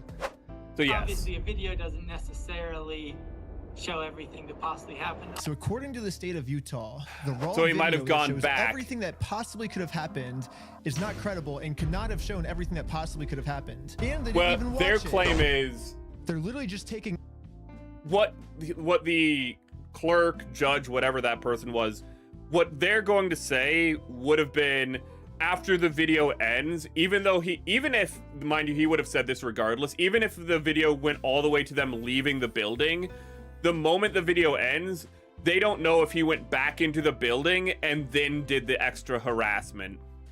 And that's true, but at the same time, the evidence, this is still evidence that shows what he's saying is, that shows what Reckless Ben's saying is true, which you think would give him more credit, more merit in the case, but apparently not. Ammon's word for everything and completely ignoring all the evidence.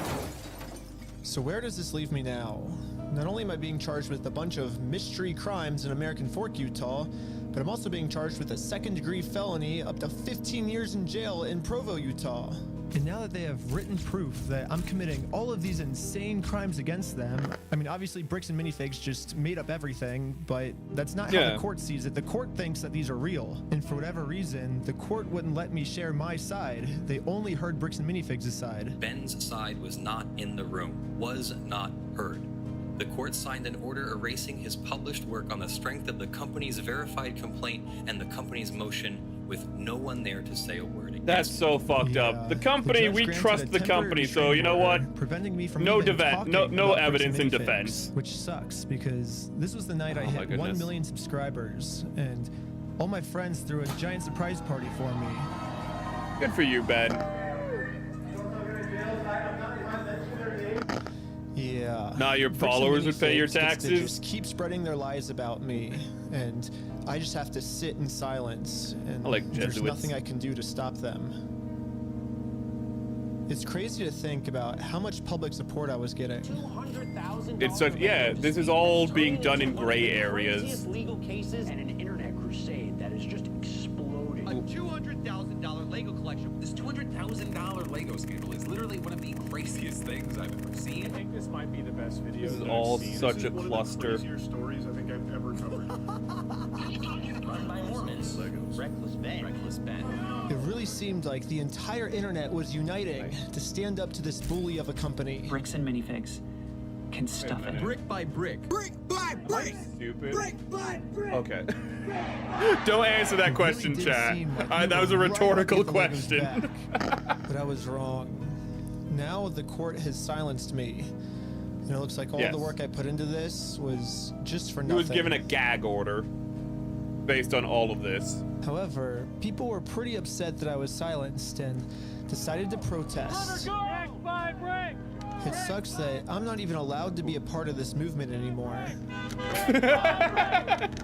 I love the beard, like he's about to go stoning in a Life of Brian. I just have to be in disguise so no one recognizes me.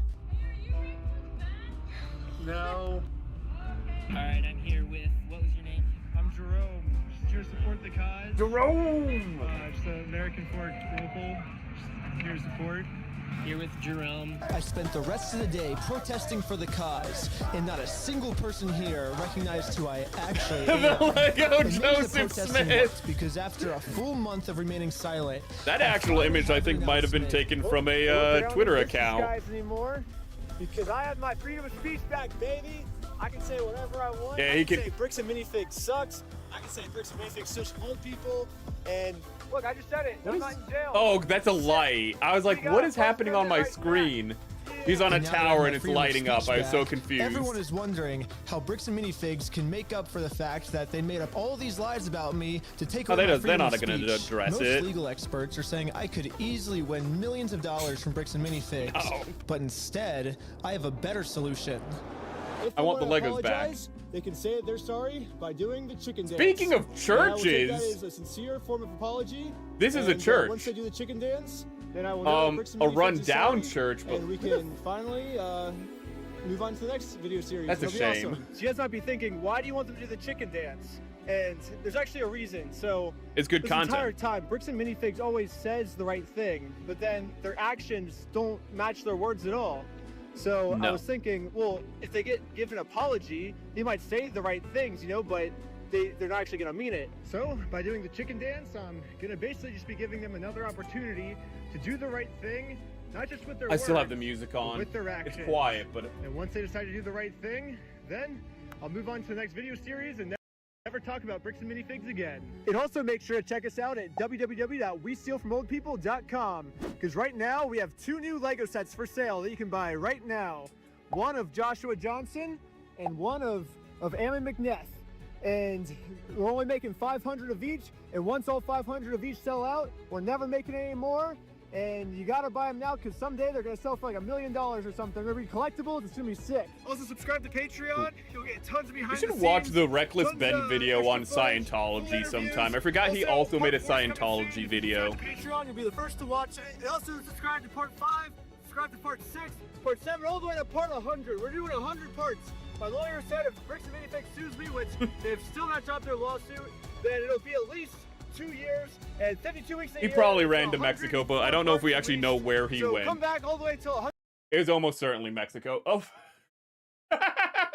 He got cut off by his own video. It's like he's rambling, you know, he's not a VTuber, he can't do this rambling, and then let's end it. His editor just hit him dirty. I'm gonna click on this to watch it later.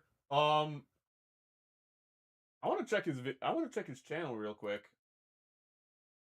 Where's this Scientology video? We're not gonna watch it right now. I wanna watch something else. I don't even know. Oh wait, there it is. If Scientology can say this word, they win $10,000. It's only 15 minutes long, but I want to cover this instead. We're going from news to news. Ooh. We're gonna cover something happened in VTubing recently, and I'm a VTuber, and it is very big news. Pipkin Pippa got a doujinshi. If you don't know what a doujinshi is, it is a fan comic. It's pretty much a Japanese fan comic that is typically lewd. You might be like, why did somebody make this? Because VTubing is weird. But after it was made, something happened.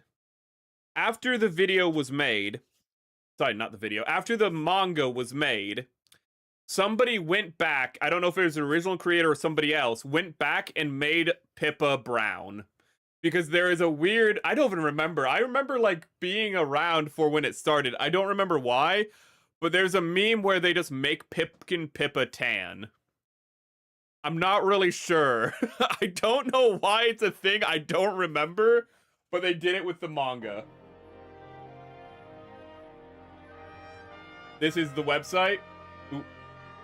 She has 3 results. Dark skin.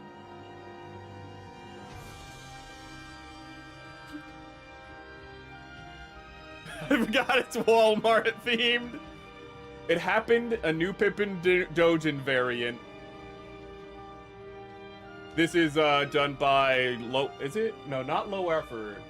I forget this. Dojin Review Part 2, Colored Edition. Part 1, Context. Since the beginning of time, philosophers have argued if Pippa is white or brown. This is a very big discussion in the you know, the community. These debates were never ending. She just puts on makeup like Michael Jackson and has vitiligo. That's my camp. Ooh. So it was better alternative to just make all fan art of Pippa with 2 variants.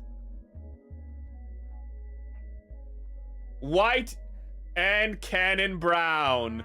She's kind of like Jesus, you know, like how Jesus is holy man and holy, you know, God. This way everyone is happy. You know, she's completely white and also, you know, completely tan at any time.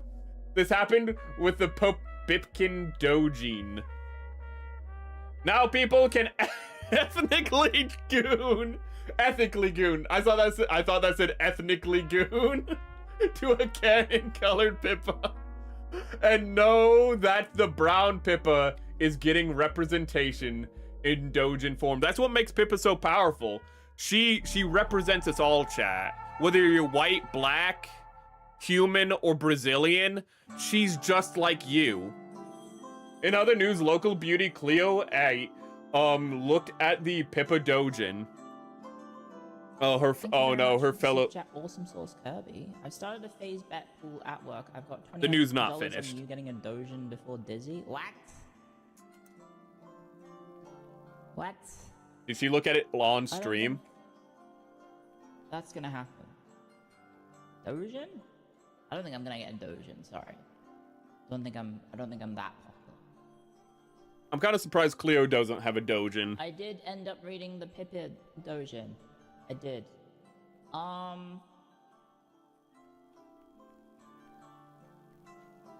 feel like what's happening? Some of the tags seemed a bit wrong. I don't know. I thought Pippa wasn't. I read smut of my co-worker. Yes, the tags seemed a bit off. This is next level gooning for This is old news for her. This is, oh my goodness. To be fair, I think Cleo used to be like a dominatrix. So the fact that just like seeing the Pippa Dojin, she'd be like, oh, how quaint. Wait a minute. There's no ahegao in this. How inaccurate.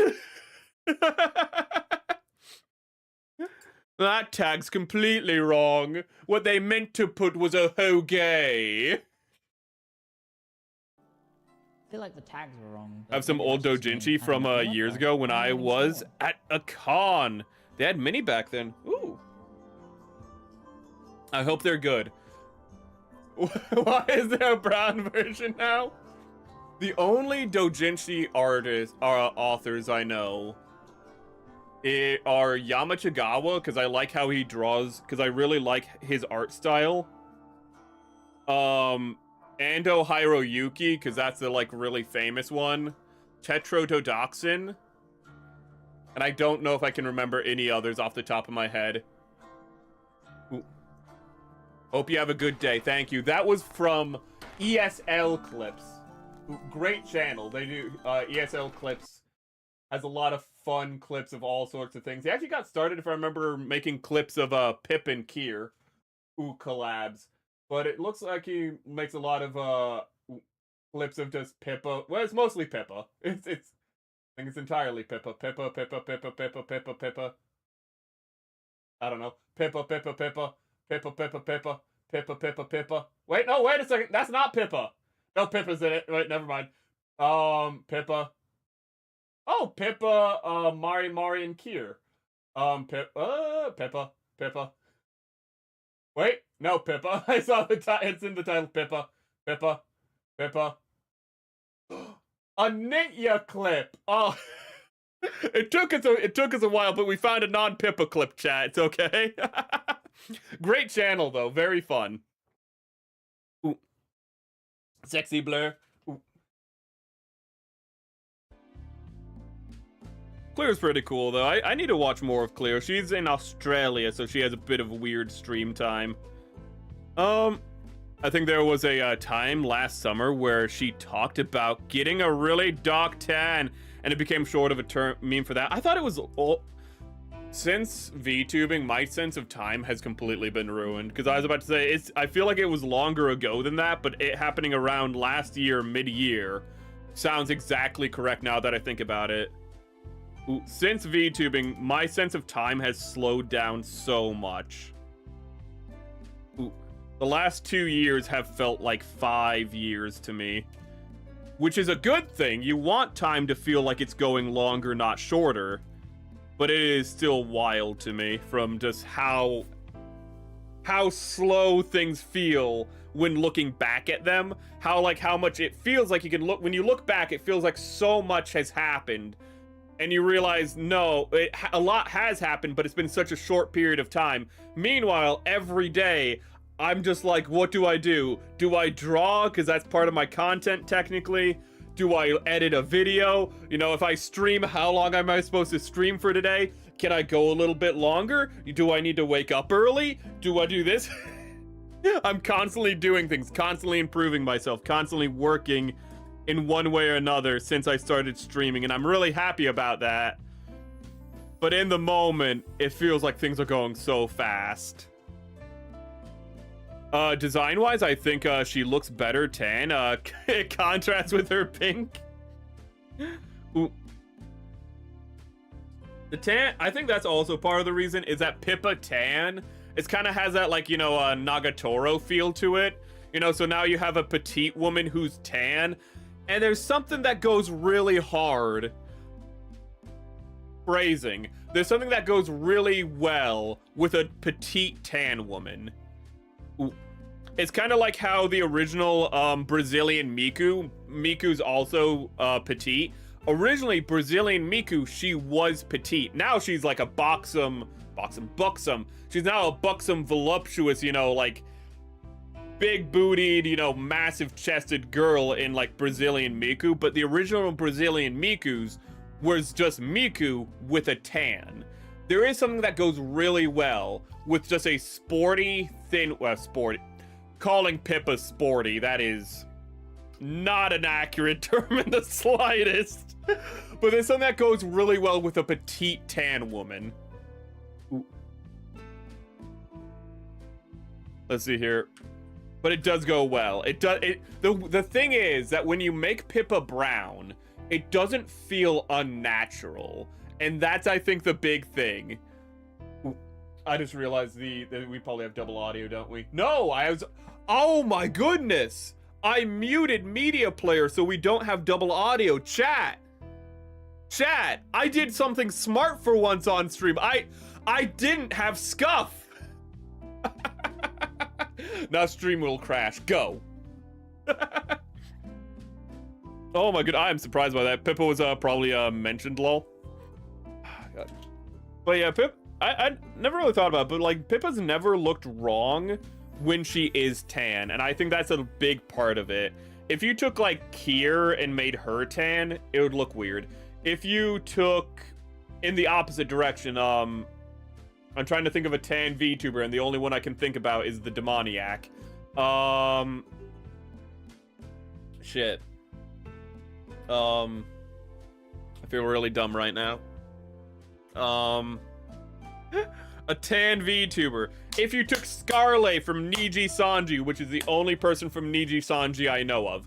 If you took Scarlet, who's like this nice, bonita, you know, tan woman, and you made her Cha-Cha. If you took Scarlet or Cha-Cha and you made them white, it would look kind of weird. You'd be like, that's not what they're like, that doesn't look right. If you took me and you gave me a deep tan, you'd be like, Seth, you're about to get canceled. Like, if I turned brown this instant, you're like, well, Seth, you had a good run, you know?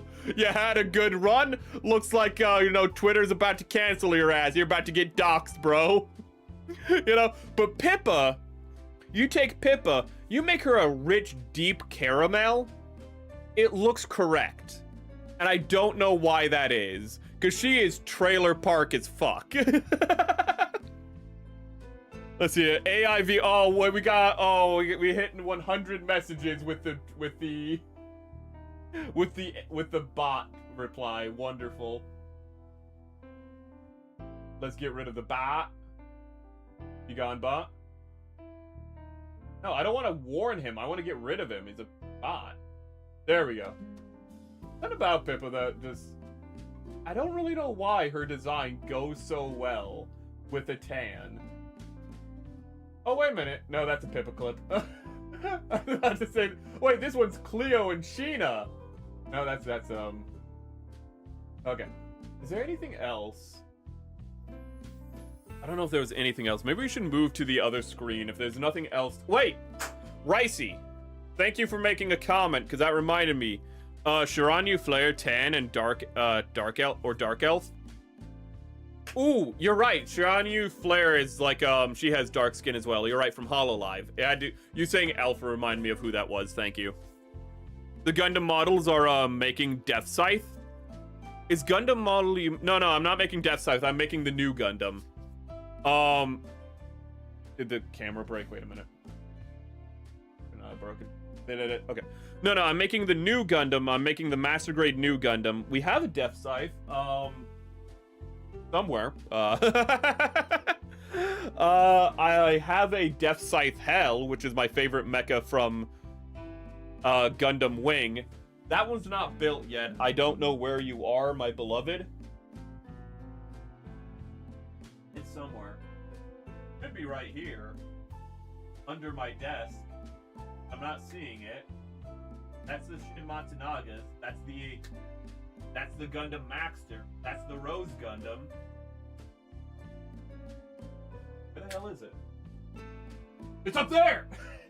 Sorry that the audio wasn't the best. I was like looking under my desk because I usually keep my P Bandai there. I remembered that I didn't get it from Bandai. I got it when it was released in stores for a limited run. And it's on top of my bookshelf, my Death Scythe Hell. The box is, I haven't built it yet. The box is on top of my bookshelf because I love it so much. Ooh. But normally all of my P Bandai are under my desk. Speaking of, actually wait, no, you're not P Bandai, so you don't. Okay, I was about to put the Pat Labor Ingram under my desk, and then I remembered, no, that doesn't qualify. You're not P Bandai. There is some nice Dark Elves in anime. So are you gonna say it or am I? Because I don't remember the anime's name. Okay, I'm happy I can't I'm happy. I'm happy.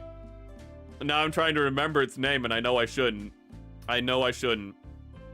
There are a lot of Dark Elves in anime, but I have a feeling you're referencing that anime. Yes, finally time to watch stuff I sent. Yes, Ricey, yes. Let me get it up. Phrasing. General chat. Did you put in general chat or did you put in stream talk? Yes, he sent a very interesting. My grandfather loves femboys. Why does he love?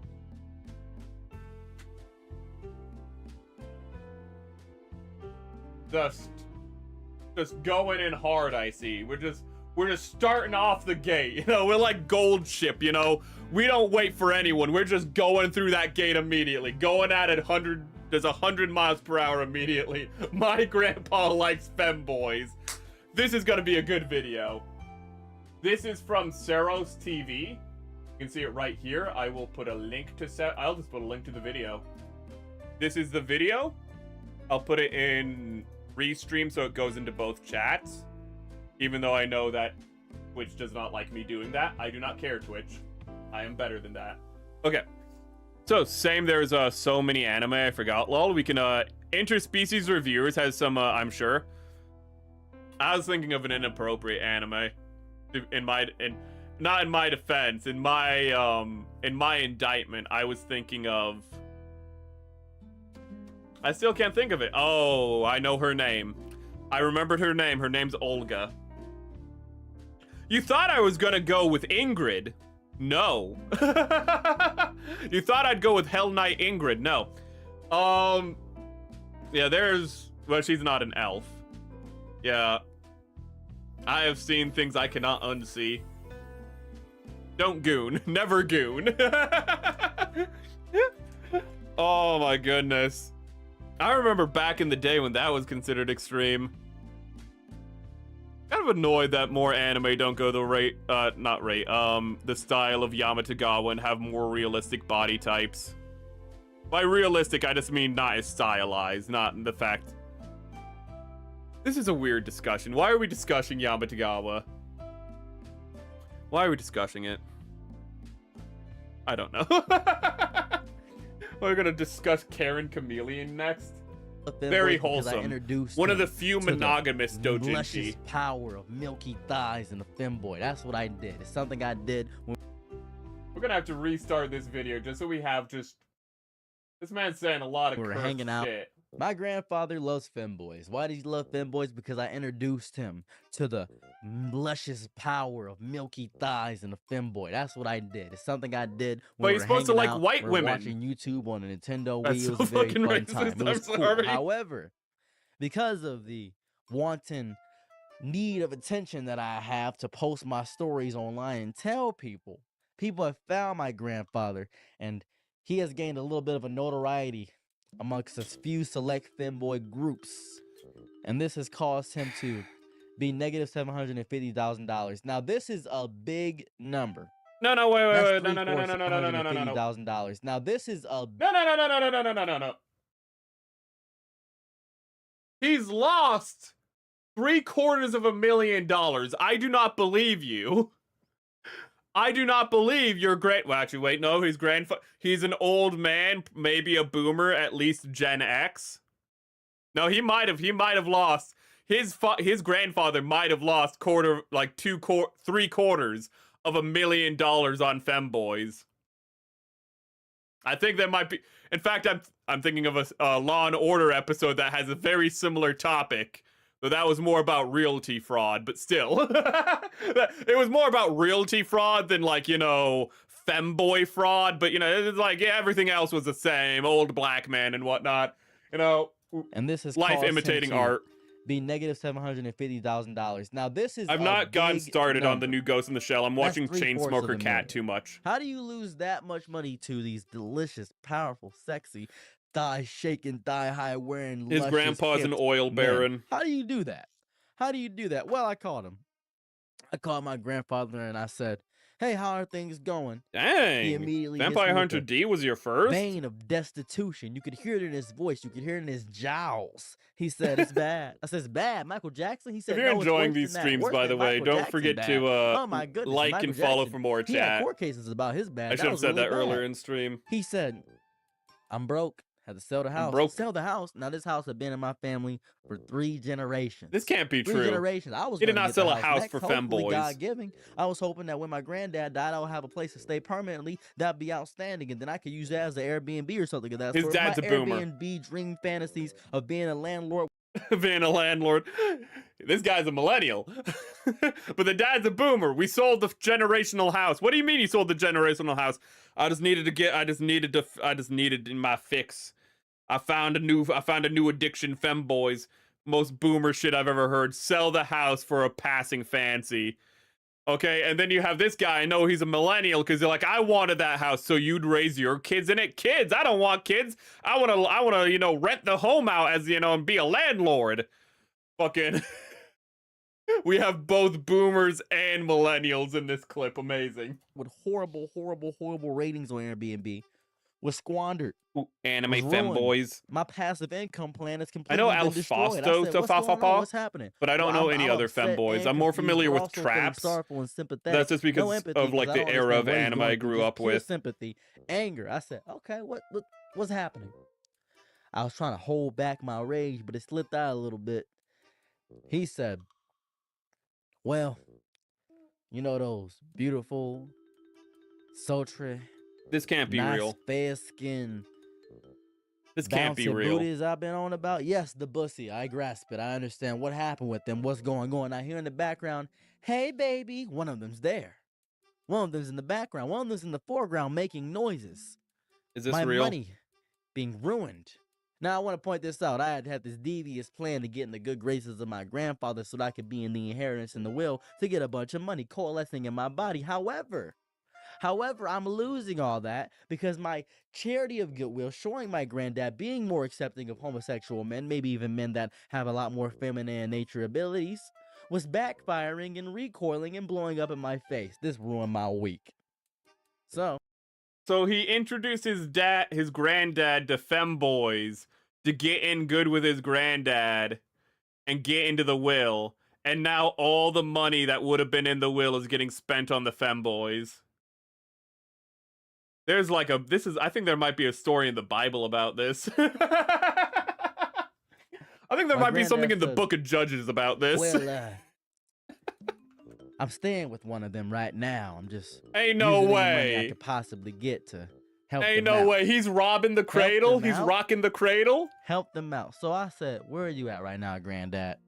Granddad gave me his longitude and his latitude, and I drove over. Chainsmoker Cat is pretty good. It's very gross, the first episode, but it's a good filter. Despite the fact that apparently it didn't need to be fixed. The first episode's a filter. I just wanted to come over and make my presence known. Second one's not nearly as gross.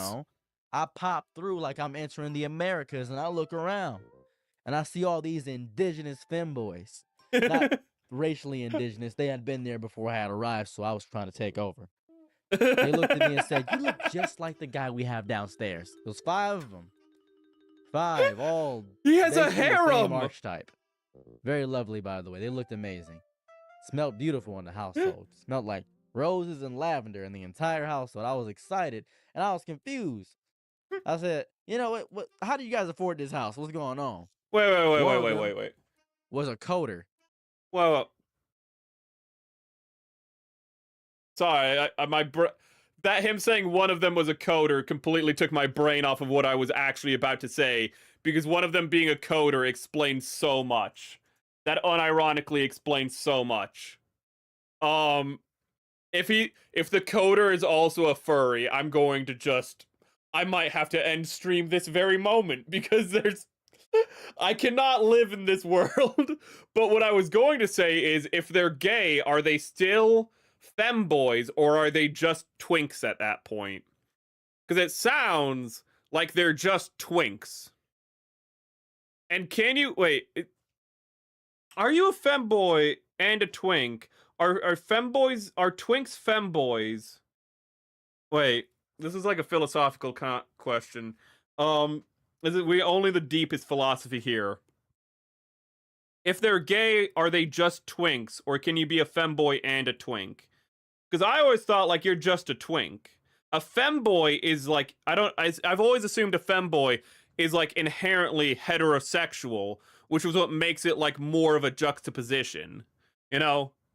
Because if you're a twink, you're just a twink in drag, and there's a lot of drag queens who are twinks.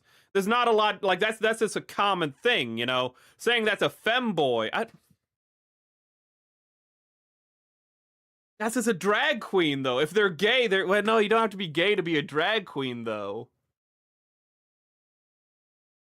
I'm having, like, an existential crisis about what is a femboy versus a twink versus a drag queen. Are femboys drag queens?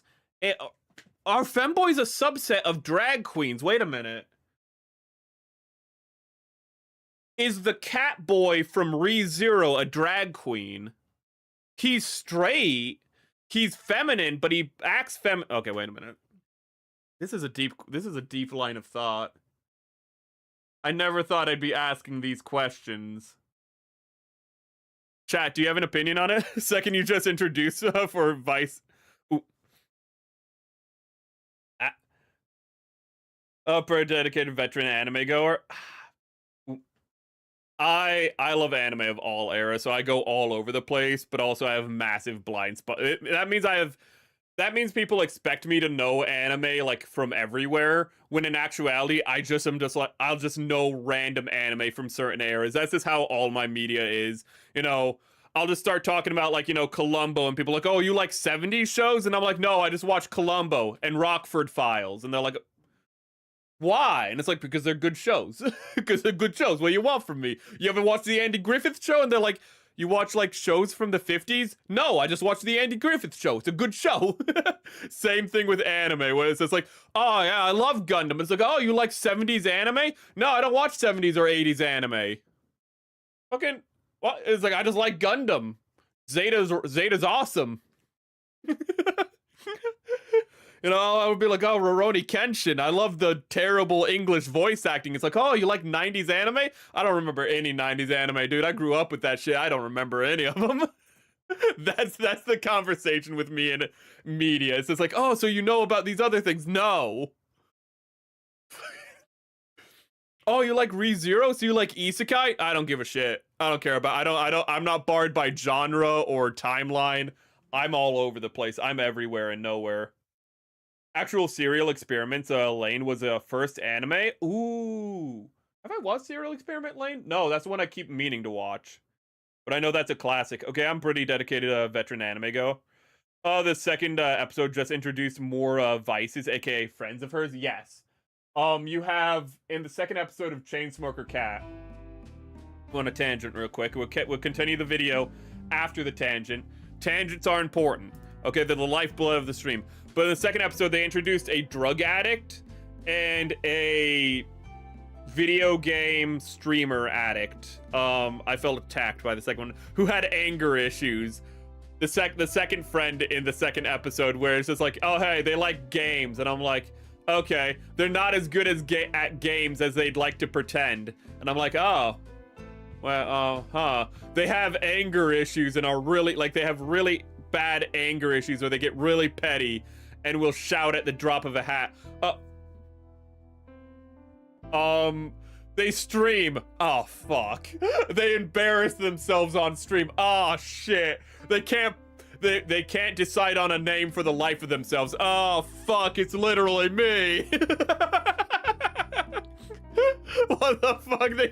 They had my number, chat. Which is weird, because the second friend introduced in the second episode, I felt so targeted by. But yeah, they also introduced a person who's like doing like marijuana, probably heroin. We're not confirmed that they're doing heroin because they don't name the drugs in the episode, but the other one's just a drug addict. Ooh, but it's not gross. The first episode has like cigarettes falling into shit, literally dog poop. And then the cat pulling the cigarettes out of the dog poop because they're a smoking addict. Ooh. He has some very crazy stories. I might throw in another one next stream. Oh my goodness. Femboys are twinks, okay? But not all twinks are femboys. Yes, so they're like ducks and waterfowl. So ducks are waterfowl, but not all waterfowl are ducks. That's what it is for femboys. Okay, so twinks are femboys, which makes sense. But then again, are all twinks femboys? Because I feel like you could have because a femboy feels more like a body type, like a loli, you know? Really, a twink is an American shota, if you think about it. Huh. And like shotas, and like traps, if it's a male trap, 9 times out of 10, it's the same problem. Where usually if you have a male trap, it's a shota. But not all shotas are traps, but also not all traps are shotas, because you can have adult traps, like the cat boy from ReZero. He's a trap. Alstaphos is a trap. But they're, oh my goodness. There needs to be like a line of demarcation that's not important, but it's important to me. Would Jeffree Star be a femboy? Who the fuck is Jeffree Star? Which one is that? Jeffree! We're getting back on top. Jeffree Star. The makeup artist. The guy who does better makeup than most women. And it creates a very uncanny valley appearance for him. Is Jeffree Star a femboy? I feel like no, because he doesn't... Jeffree Star is Jeffree Star at the end of the day. Fuck, wait a minute.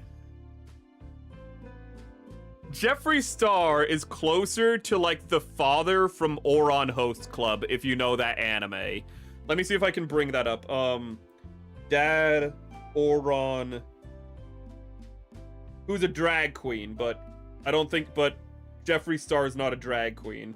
Ouran Host Club. Ouran High School Host Club.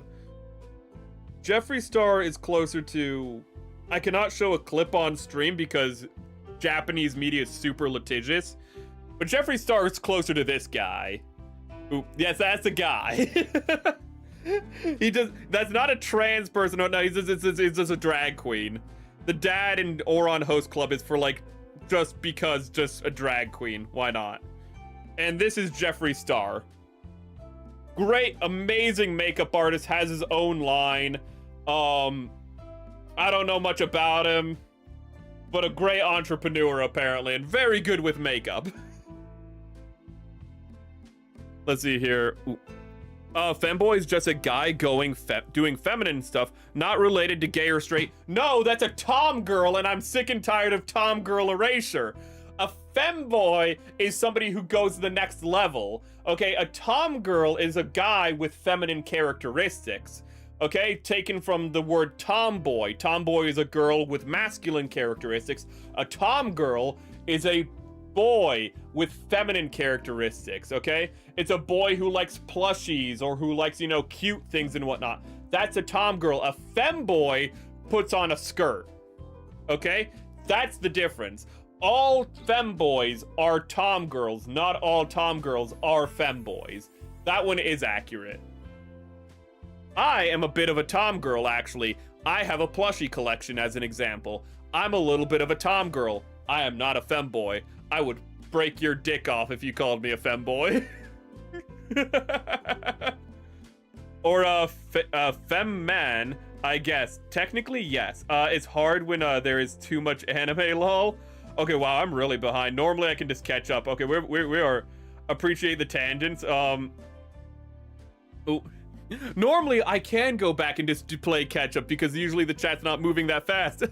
Papa Gundam uses to talk about dressing and acting very feminine, and he get girls and gigs for his band and learning to make up for the drag queens because they did it the best.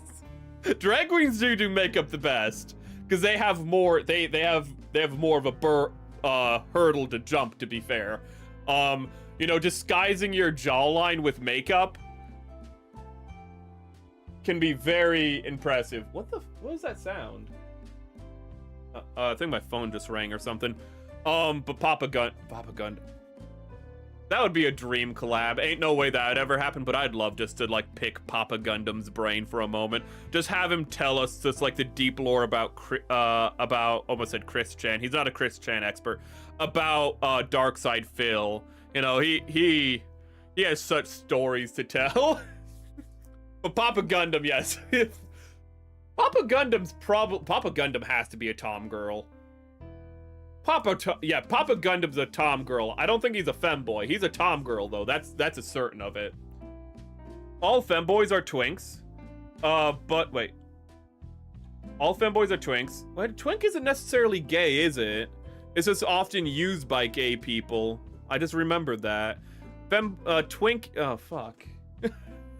But not all twinks are femboys. I am a twink since I'm not buff and masculine, but I'm not a femboy since I don't present femininity. Ooh, good way to put it. Wow, Chainsmoker Cat sounds so interesting. I thought it was just a fan service anime. But there's being more to makes it excited to watch. I feel like the closest thing we have to fan service is there are jokes like the cat getting her shirt ripped off, but it never feels sexy, if I can be honest with you. Even though there's shots, like there's a shot of her like on her hands and knees and we get a shot from behind so we can see her breasts hanging from inside of her shirt. Nor, it's like Aqua from Konosuba. In Konosuba, Aqua shows her ass constantly and she has an amazing ass. They drew an amazing ass on that woman. And I have never once, while watching Konosuba, thought, wow, Aqua's attractive. Every time I've watched Konosuba, I've been like, I would never put my dick in that. Because the personality is so off-putting of the person, of the character. The character is like, maybe if you like girl failures like Aqua, maybe you will overlook that. But like it's like Aqua, where it's just like this person has no prospects. There's nothing going on in their head. And it's just, for me at least, I'm like, I cannot, it's just I cannot get behind finding that attractive. They have a great body, but they're wearing baggy clothes all the time, so you can't tell anyways. Also think the first anime I watched was Galaxy Express. Really? Movie and late night Disney Channel right after the old Dune movie. What a weird situation. So you watch the original Dune on like on late night Disney, which why would that even be on Disney? The original Dune movie sounds like such a weird thing to be on Disney. But you watched the old Dune and then just anime. I miss when that was a thing though, when television would be like, okay, it's past 10 o'clock, time to like just become a completely different channel. I think only like Cartoon Network still does that really. Everywhere else you just have like 24-hour programming. But like Cartoon Network still has Adult Swim, and bless their hearts for it. I've watched Ouran High School Host Club. Ugh. It's a good anime. I remember the dad now. I watched the anime yesterday where the Compare CEO dresses up as a magical girl at the office. I don't remember that one. But I've heard of that one. How interesting the plushies are. So cute and soft and so comfy. Yes. I have multiple plushies, and the only one that I can grab that won't get me canceled. Oh. Also this one. It makes it sound so bad, but I just mean the... This is one of my favorite plushies. I hugged a Spaniard for it. Ooh, I will not elaborate. But this is Khan from Wrath of Khan. You can see he has a little necklace. Ooh. I have a Khan plushie. I love that one. I sleep with this plushie. It's a little Triceratops. Ooh, I sleep with this plushie. I just hold it as I sleep. Because I got 99 problems, but a bitch ain't one. Ooh, when I think of Aqua, I think of loud. She is very loud. Ooh, and obnoxious. Well, the landlord felt it was sexy. That's true. And Chainsmoker Cat, the landlord sees the main character with her shirt off. And again, the first episode is to be very gross with how it depicts things. So you have like the smoking, the landlord we don't see it, but we see him like jerking it effectively. We do get to see his massive boner in his pants though. Guy has like an 8-inch dick. Good for him. We don't see his pee-pee, but we do see when he sees her with her shirt off, he slams the door. And he just has a full on, like he's gone from like 0 to 100 immediately, which is like great. That man does not need Viagra, but my goodness, the guy has like an 8 to 9 incher. Good for him. But the first episode is very much a filter. Maybe the third episode will go back to being gross, but the first episode is where most of the gross stuff is. Let's see here. Pretty sure that they did it because I'm finally caught up, chat. Don't talk for a second. Pretty sure he just did it because of the only bands with feminine male singers was getting gigs, and girls seem to love it. Lol. Girls are weird. Women are weird. They want men who are feminine, but not too feminine, but also don't want a man who's feminine at all.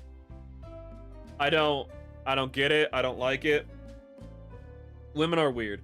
Women will play Love in Deep Space and be like, oh my goodness, I love this character from Love in Deep Space. And then when they encounter the actual, that personality type IRL, they'll want nothing to do with it. And that reminds me, I have a clip of Love in Deep Space. After this, I have a clip of Love in Deep Space, and holy crap, Love in Deep Space is a very horny game.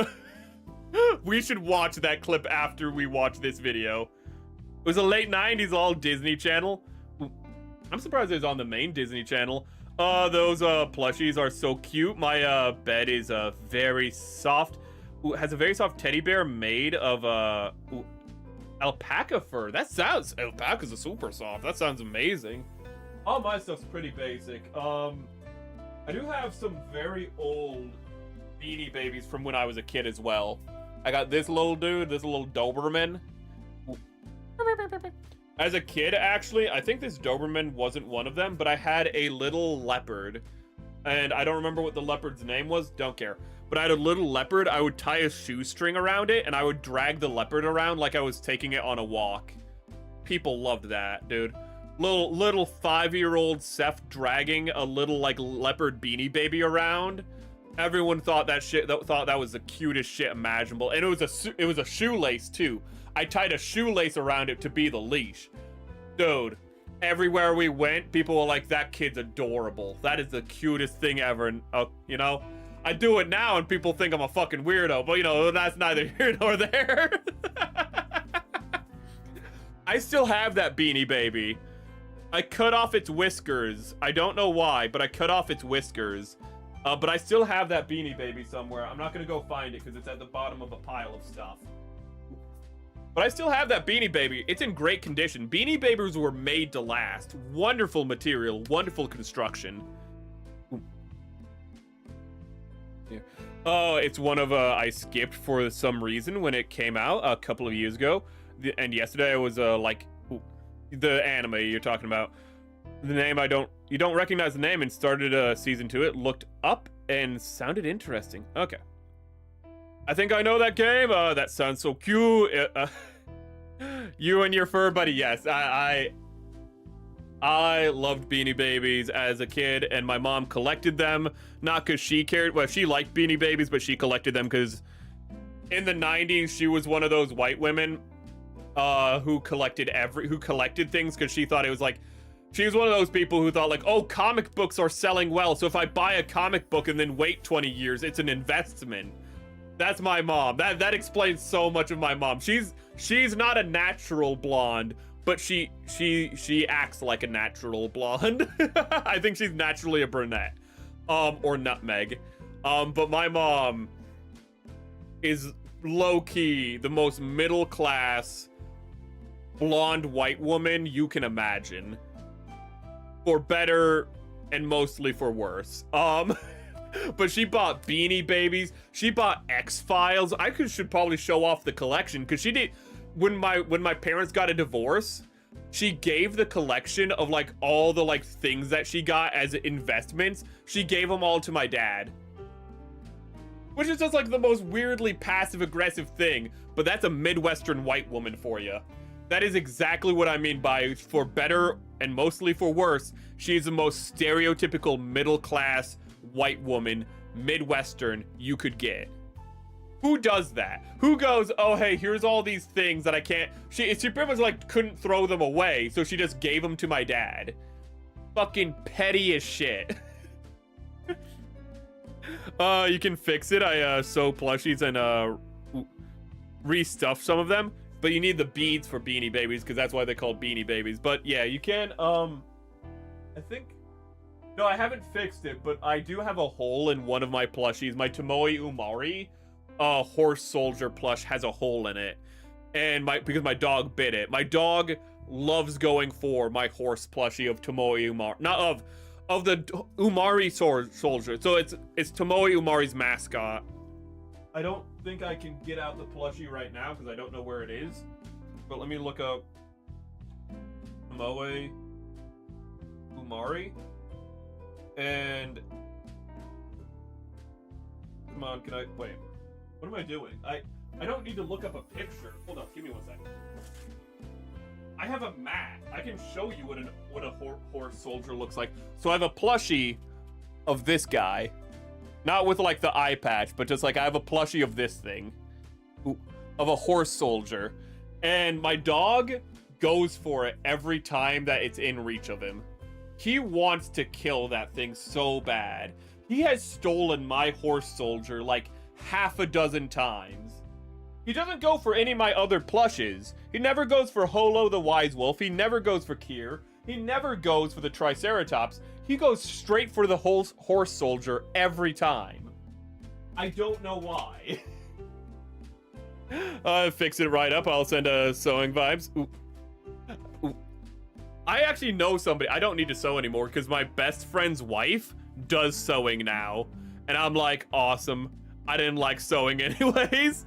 So if I ever need it, I can just always send it to my best friend's wife because she might charge me because it's a side gig for her, but I have a resource. Let's go back to the old black man who has a harem of femboys.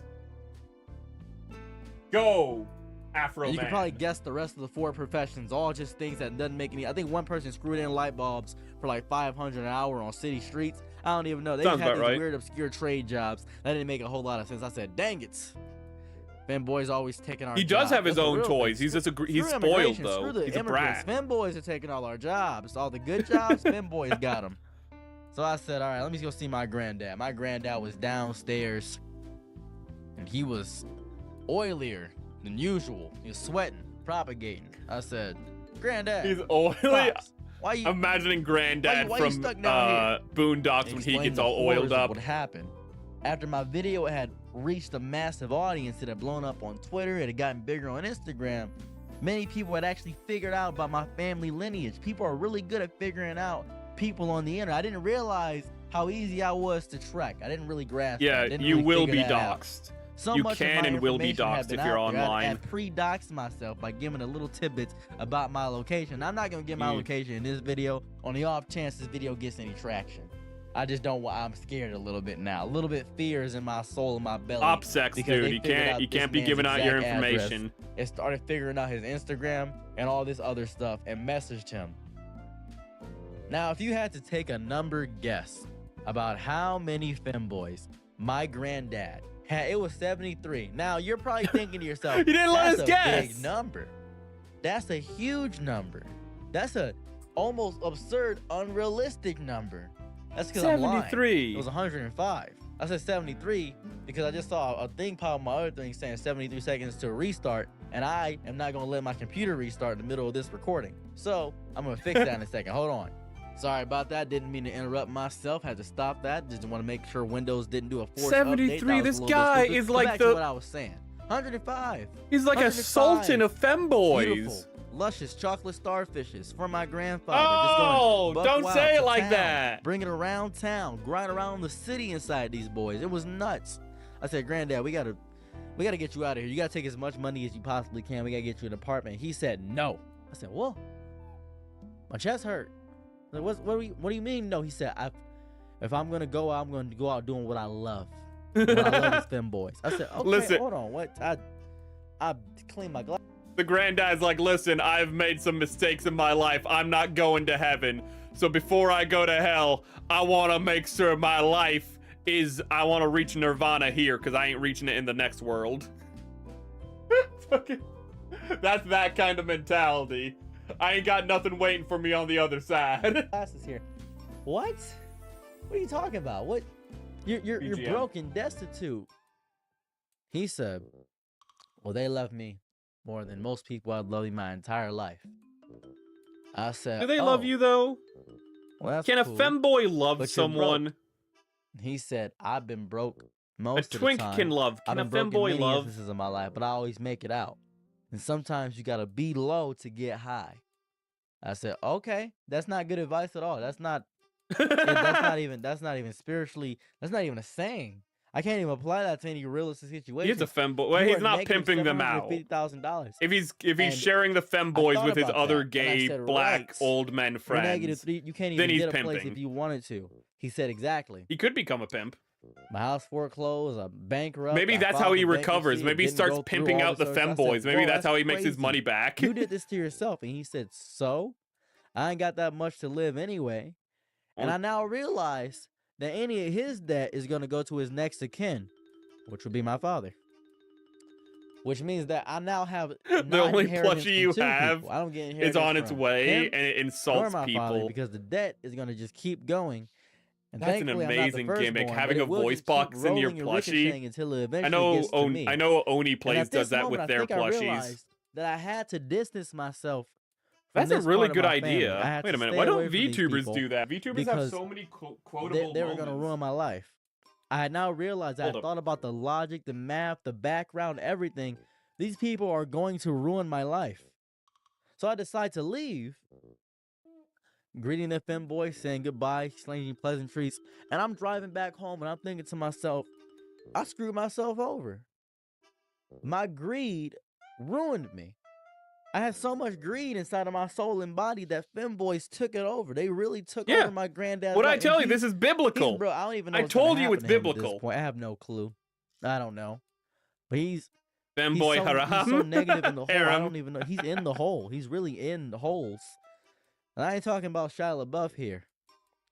These are bad. Holes is a good movie. I just want to talk about this because people have been asking me for an update about the situation, and I just want to let you know that I didn't know what was going on myself. I knew that he was losing money, but I didn't know how much. That's insane. Anyways, bye. Man, you ruined your future and your granddad's bank account because you just couldn't help yourself. That's insane. Oh. Femboys hit his dad like cocaine. I can't say that. I can't say. Oh my god. Oh my god. His grandfather survived cocaine hitting the black community in the 1980s, only for his grandson to come along and feed him femboys. This guy might be a fed. This guy might be a fed. If not, he might be recruited by the feds. Imagine just... Guy, what's his name? Saros TV opens the door. It's just an FBI agent, and it's just like, we've heard how good your work is. It's like, what about your grandfather? You're great at fucking over black people. We'd like to recruit you. We haven't seen such damage done since what we did with cocaine. I don't think I want to work for the federal police. No, this isn't a request.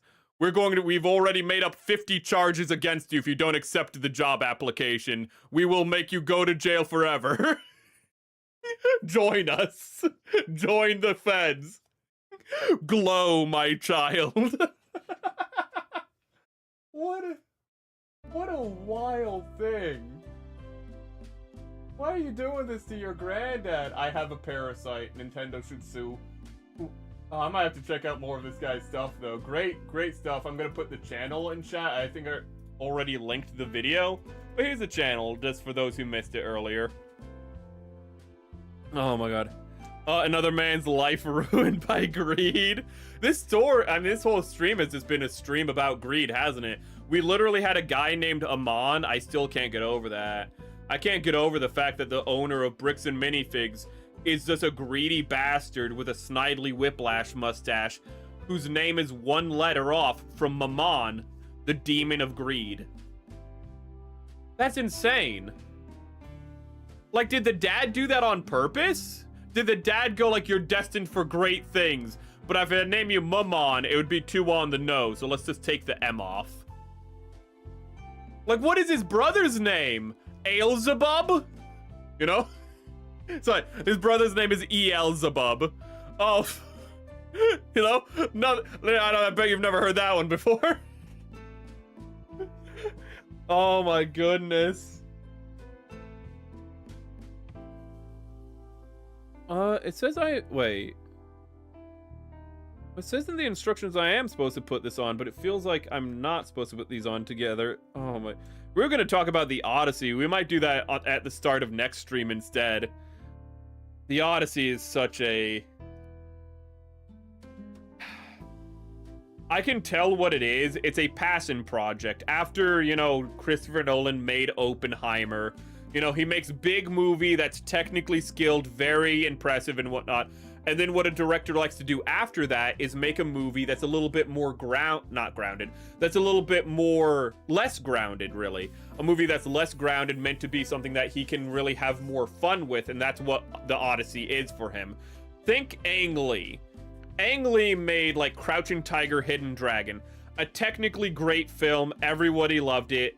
Amazing, you know? Same guy who made Brokeback Mountain. Everybody loves Brokeback Mountain. But what's between Brokeback Mountain and Crouching Tiger, Hidden Dragon? The Hulk. Ang Lee's Hulk is between those two movies. And Ang Lee's Hulk was Ang Lee just going, I want to have fun. And it made a very interesting movie because of it. Is it a good movie? No. Is it a fun movie? After 20 years, yes, but when it came out, it was not a fun movie. Okay, and maybe that's the best thing. Maybe that's what will happen to, like, Christopher Nolan's Odyssey. In the moment, might not be that fun to watch. With all the historical, yes, but mythological, with all the liberties he takes. Might not be the funnest thing to watch. But maybe you come back to it in 20 years, and when it's separated and you can laugh at it. I'm not optimistic, if you couldn't tell. Let's see here. I think there's a story of him bringing his hood friend to a pride parade, and that guy somehow developed a harem. Is it another harem of, like, twinks? Is this guy just making, like, just introducing harems of twinks, or did he, like, take a hood friend to a pride parade, and then the hood friend became gay and got a harem of same-sex people? Or did he take the hood friend to, like, a pride parade, and then, because there's a lot of lesbians that do this, he just got a bunch of lesbian sex friends, and he's just like the dick that the lesbians ride on from time to time, because that's something that some lesbians do. They only get into relationships with women, but then they have sex with men. That is actually a thing that, like, some lesbians do, by the way. I don't know how many. I don't know percentages, but that's something I found out. I remember, like, 10 years ago that I was like, really?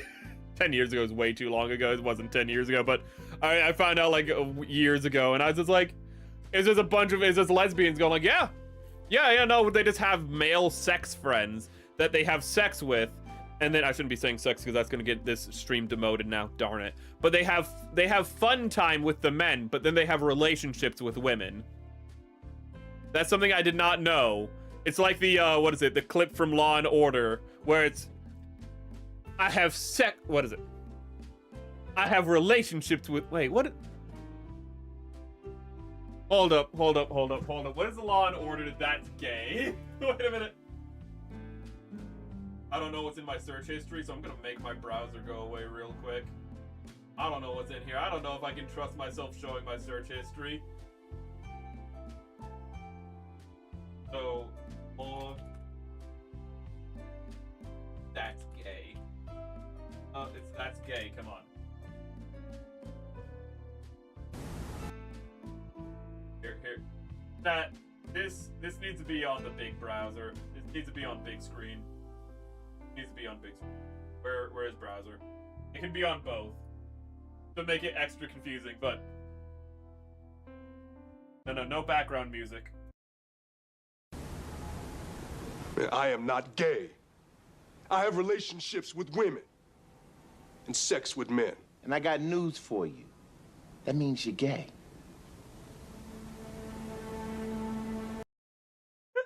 No, it just means he's a lesbian. That look on his face. Oh goodness. But apparently Some lesbian. That's true for some lesbians as well. Oh god. I recommend Epic the music for a Better Odyssey. Epic the musical. I already have a Better Odyssey, though Epic is something I will probably check out. But on Saturday, I don't know if you're here, for Friday, we're watching on stream. Well, we can't show it on stream, but we're doing a watch along with 2 special guests of Oh Brother We're Out Thou, which is just the Odyssey, but that reflection is killing me. But it's the Odyssey, but pretty much Great Depression America. It's a really good movie. It's a really good movie, and I'm excited to watch it this coming week. I just put a video in Stream Talk so you can watch it if in your free time. I don't know if we can do another react right now. Took my hood friend to a gay pride parade. We might do that next stream. Ooh, it's exactly what you said it a few minutes ago. Then the dad is like, son, that means you're gay. So much better with the guts theme behind. I'm off Saturday. It's on Friday night. I said Saturday by mistake. It's on Friday night. It's Friday at 10 o'clock Eastern time. So I don't know how that you're gonna do. I mean, if you're free on Saturday, that hopefully means you can like be there Friday night. Ooh. But it's a great movie. Hopefully on the Discord, which I need to promote more. You can find the Discord in the links in the description if you're on YouTube.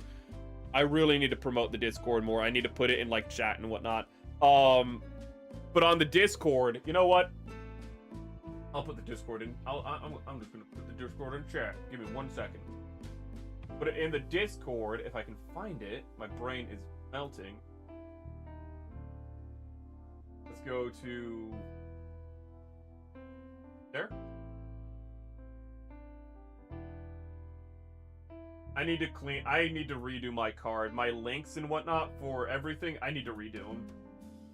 So the link to get onto the Discord is this, for anyone who's interested, who isn't already. That's the Discord link. You will be invited onto Hell Creek. Ooh. And Hell Creek is just, where we just talk about things, Gunpla, random stuff, you name it. And what I am hoping to do is to get somebody, again, whether it's a chat member or whether it is somebody who I know personally, to play the movie in Discord while we watch it for those who cannot afford it. Because it's on Amazon. But that costs money. And I will give a 7Cs option for those who need it. But the 7Cs option, those websites are often not as reliable and not as stable as the legitimate platforms. So, I do believe you should support the official release, but I also understand not everyone can. So I will try to get somebody, though, by hopefully Friday who can show it you guys.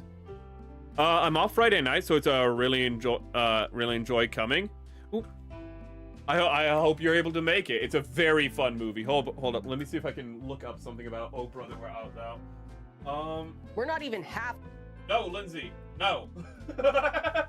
Down. Okay, so Oh Brother, where art thou?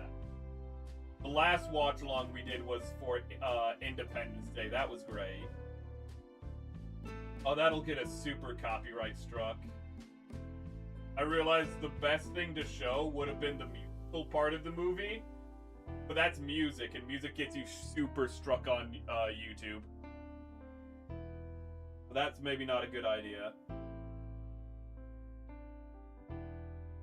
So I don't think I can show a clip, but if you want to see a clip, you can just type in Oh Brother We're Out Thou, and you can have I Am the Man of Constant Sorrows, and that's just a part in the movie. I'm gonna let this play just right here, but I Am the Man of Constant Sorrows is a part where they just go to a radio station and they record a song, and it's just a song that they make up as they go along, and the entire song is literally just what's going to happen in the movie. It gives you the backstory of the main character and then tells you what's going to happen later on in the film. Why? Because it's based off of the Odyssey and everything is faded in the film. Everything that happens in the movie is foreshadowed directly earlier in the film. every little piece of it, because again, it's based off the Odyssey. So there's a point early on in the movie where like there's this old black guy on one of those like pumping railway carts, and he just like passes them by. He's blind, looks right at them and goes, "Oh, this is what's going to happen to you." And then he just pumps away, you know, and he just leaves them, and they're just like, "Who the hell is that blind black guy?" It's a really good movie, though, and I'm really excited to show Rosa and Ciela, who will be our guest. Ciela, you guys have met before. She's a little crow lollibaba. And let's actually put... You're in the wrong browser's open, I just realized. You need to be open... I need to put this on my stream deck is what I need to do. Browser smeared. Okay. But you've met both of them. But Rosa was our guest during our last Independence Day stream. So if I can get that up, maybe.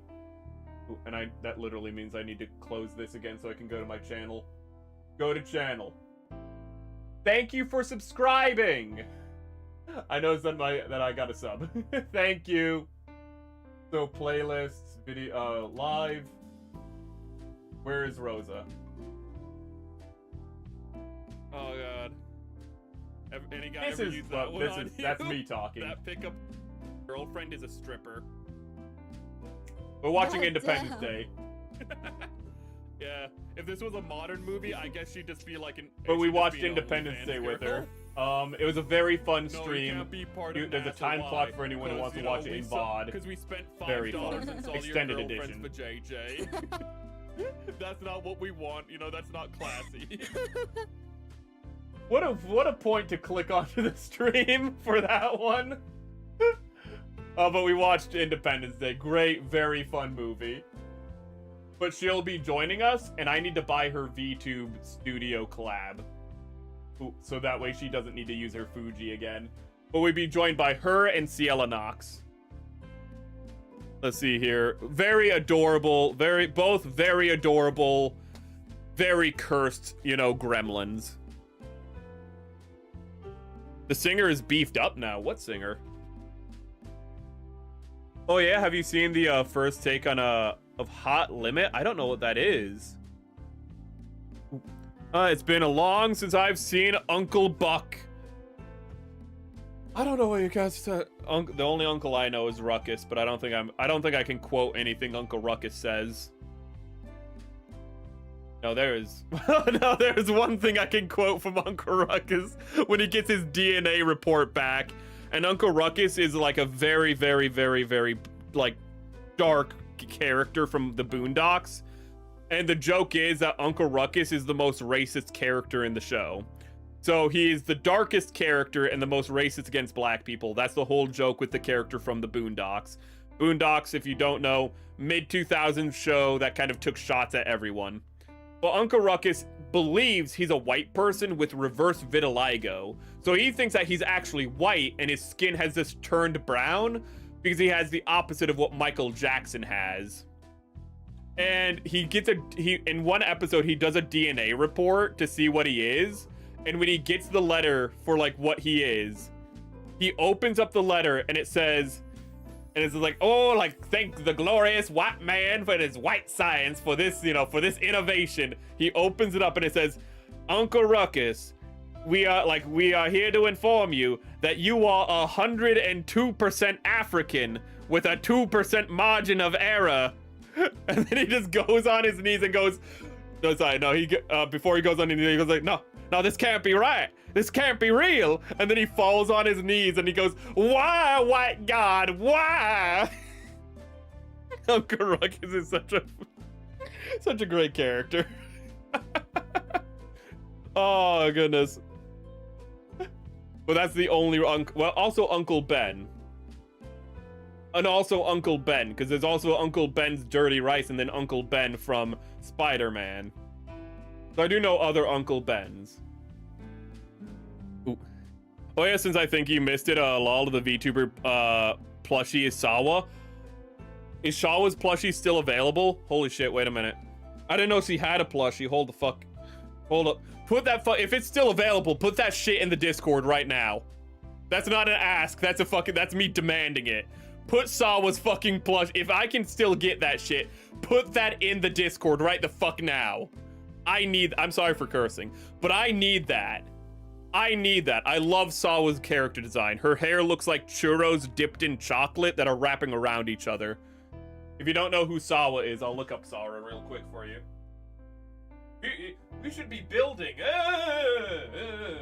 We have built something today, okay? This is a lot more progress than normal on my building streams. Don't worry about it. So, Sawa, wait. She's a little Puerto Rican. And wait a minute. That's a nice thumbnail for Mecha Chameleon. Okay, so Sawa. Can I get a video of Sawa? Can I get a video where, like, I get a sour... No, that's a song cover. There she is. Okay. Oh, yeah. So this is Sawa Grape, and one of my favorite things about her... The one on the right is Sawa Grape. The other one's a bunny from Australia. But, the Sawa Grape, I don't know why. I've never seen anyone else do this, but whenever I see her hair, I think of churros dipped in chocolate. I don't know why, but it makes me think like she looks like she has like little spiral churros dipped in chocolate.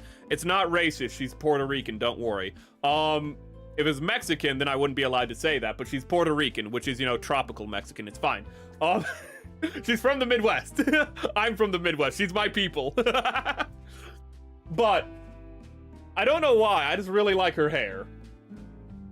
This is a weird tangent. I'm aware. But she's very funny, very just wonderful creator. She's a voice actor and has an amazing range of voices. Mom, do not redeem. Why are you redeeming it? I love the Indian accent. No, I see a code here, and I'm gonna plug it in here. Don't put it in, Mom. Just wait. I have to put it. I didn't just get don't. this for my Just don't put grandson. it in. Don't put it in. Oh god, the do not redeem. I'm gonna get him some shots. The do not redeem. Code in, Mom. No. They're doing the do not redeem, which is when a guy got, like, what he did is he called scammers and pretended to be old people who were really easy to trick, and then he tricked the scammers out of their money, and they're reenacting that, but what actually happened was way more like... Hold up. Do not redeem is... I cannot put into words what do not redeem is. Do not... The guy threatens what he believes to be an old lady. Okay, redeem. Oh. Ma'am, do not. Enter the code. Do not redeem it. No. Okay. Oh, that's easy. Okay. Ma'am, why did you redeem? Ma'am, why did you redeem? Hold on. Let me go ahead and do the next card for you then, Steve. Are you mad? Why are you redeeming cards? Hello? Steve? Why the fuck are you redeeming the cards? Scratch off the next Why are you redeeming? Hold on. Why are you redeeming?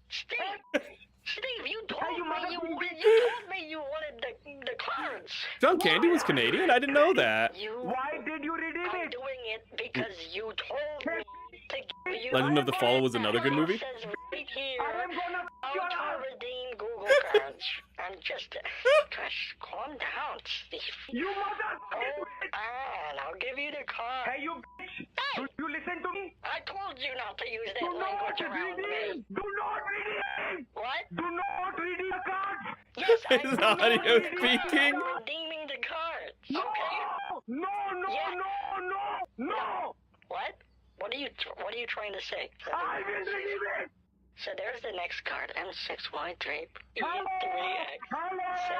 7G9K 48. Listen to me! Listen to me! I'm adding this. Now are you a prostitute? I'm adding this to your cash. No! It says right here. I googled it. It says how to redeem Google cards for cash. He's turning into a demon. Sorry, I can't hear what you're saying. What are you saying? You have redeemed the card in your own fucking account. Steve, what are you talking about, honey? What are you talking about? So what it is, what the scam was that like he tricks her into redeeming money into his account. And what the guy did was simply, because this is actually like a guy pretending to be an old lady, he just took the money and just redeemed it into his actual account. And so this scammer is pretty much just losing money because of that. It's nice to watch just because you know this guy has probably taken a lot of money from actually innocent old people. I put this stream talk, this drop is closed, but you still can part of the next one. It is good animation. It's a fun animation. It's real nice. I need to see that. I need to be sad. I need to, oh wait, I clicked on somebody's name by accident.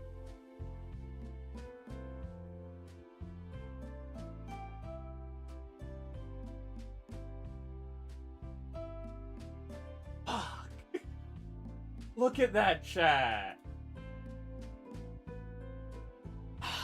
Fuck. I need more VTuber plushies too. It hurts extra because I've been wanting to get more VTuber plushies, and Sawa, I would get a plushie of Sawa in a second. How did I miss this?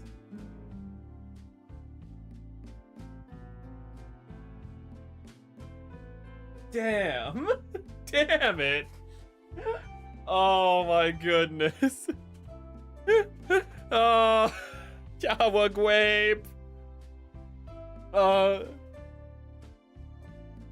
Let's see here. What can we what do we have to build on this page still? We have this. Okay, so this goes, the cord is right in my like line of sight. Okay, so this goes here, but wait, no, this goes here. My brain is melting. We're actually doing building on a building stream. I know, chat. Calm yourself down. I said calm down. Calm down. No clue. Is that a long time ago? Well, that explains why I missed it. If it happened during like winter or fall, which was probably when it happened, I was going through things with the demoniac.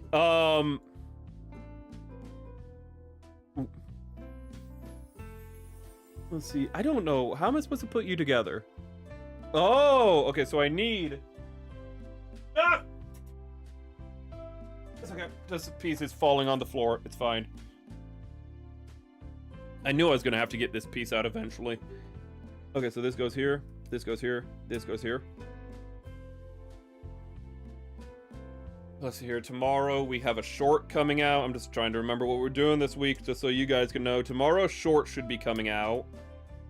I keep forgetting what I need to clip for tomorrow's short, which is not good. Probably a Mecha Chameleon. Probably gonna do Mecha Chameleon for the clip for tomorrow. And then, so Wednesday is our next stream. It's gonna be Turok. We're gonna talk about the Odyssey to start that stream. Okay, getting plans.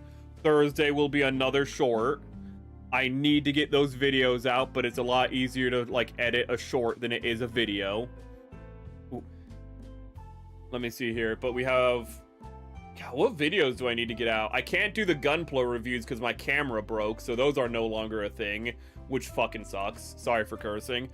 I need to do the My Voice Zoo video, which you think would be easy, but I want to edit it and add clips to it because I have to make everything more difficult. But the My Voice Zoo is definitely one that I need to get out. I need to get out the video of the guy who jumped out of a plane. For those of you who weren't here for that story, there was a flight instructor in Argentina who, I shit you not, in the middle of like, you know, while he's 500 feet up, he unbuckled his seatbelt, turned to his student, the person he was teaching to fly, and says, "You know what to do." Like, you know, and he just like, he literally just said, like, "You know what to do from here." And he opened the door and jumped out of the plane. Just wild stories in Argentina. And everyone's just like, we don't know why it happened. He just jumped out of the plane mid teaching.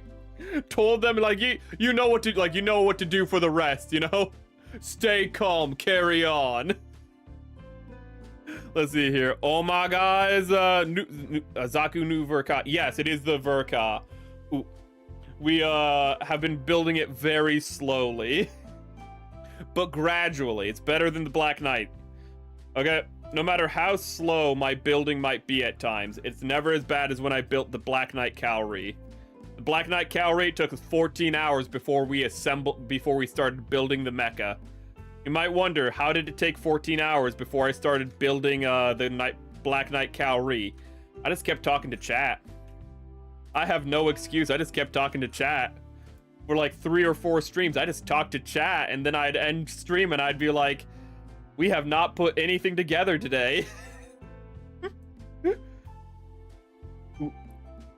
How does this go together? But yes, it is the Verka. Great. Ooh. I like it. I think it's... Ooh. I know when it all comes together, it's going to be loose because it has polycaps and it's going to be a big mech that's very heavy. I know that's already going to be a thing, so I'm not going to be disappointed by that.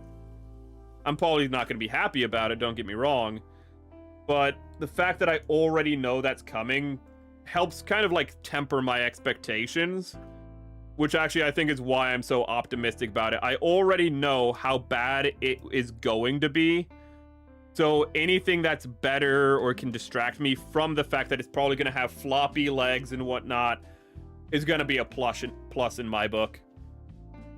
Sorts are shorter time to edit, so it's quicker to post. Yes. Thing is, though, that how I add subtitles to my shorts is the most inefficient way possible. Shorts should be easy to edit, but like, it takes me like half an hour to make a 30-second short. You think it'd be like a 5-minute edit? No, I'm really incompetent. I'm like, no, I need to add clips. I need to add clips to my clips, bro. I know you guys like clips, so I added clips to my clips.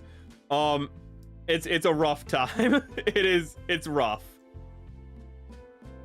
And that's also why my videos take so long to edit, because it's like, oh, hey, it takes you an hour to edit at like a minute. Technically, yeah. So like a 5-minute video, that's like, yeah, about like 5 hours of editing. If it's an involved edit and whatnot, that's not actually a good 1-to-1, but yeah, my editing is really slow. Mind you, I'm not actually editing that whole time. I get distracted really easily because I have ADHD. So it's more like me going to start edit and then going, ooh, a butterfly. And then half an hour passes and I'm like, what just happened? Oh, right, the video. Ooh, a cat's outside. If the tangents haven't given it away, I have been diagnosed with ADHD. Learning about Neil and Saul in Tasmania. I forgot Sam Neill passed away, and I forgot to do a moment of silence on today's stream. Sam Neill is the Grant from Jurassic Park. You know, the guy, you know, with the red bandana around his neck, with the flannel shirt and the little cowboy hat. That's Sam Neill. He passed away today at 78 years old. So he lived a full life. He looked very good for a 78-year-old also. But Sam Neill passed away. And I'm sad about that now. I'm sad. Ooh. That's not your fault for reminding me. I was meant to do an acknowledgement of that at the start of stream. But ain't no way the guy just fucked up and and be like, "Aight, twin, you know what to do. I'm gonna dip." And pretty much yeah. Like something had to have happened. You don't just wake up and do that. Guy had to be in with the cartels or something. I mean, he was a plane instructor, so maybe he was like flying for the cartels. I don't know. I'm not saying that is the case, but like, if it came out that it turned out that he had connections to the cartels and he's like, hey, if I do this, they won't torture my family.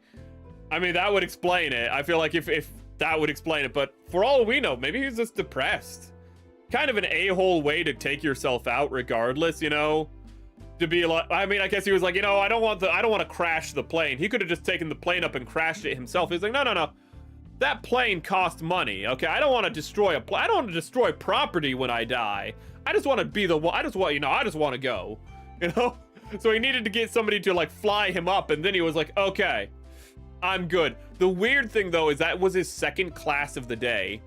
So he flew up with somebody else, and they had a fine time. They got to fly, land with him, and say, okay, bye. But this woman, he must have had something against this woman, because he's like, okay, what's that? Consuela's coming? Okay. I went with a fucking Hispanic name because it's Argentina, and the first one that came up was Consuela. I'm going to hell. Anyways. But he's like, okay, she's coming? Okay, yeah, that's the one I want to jump out with, okay?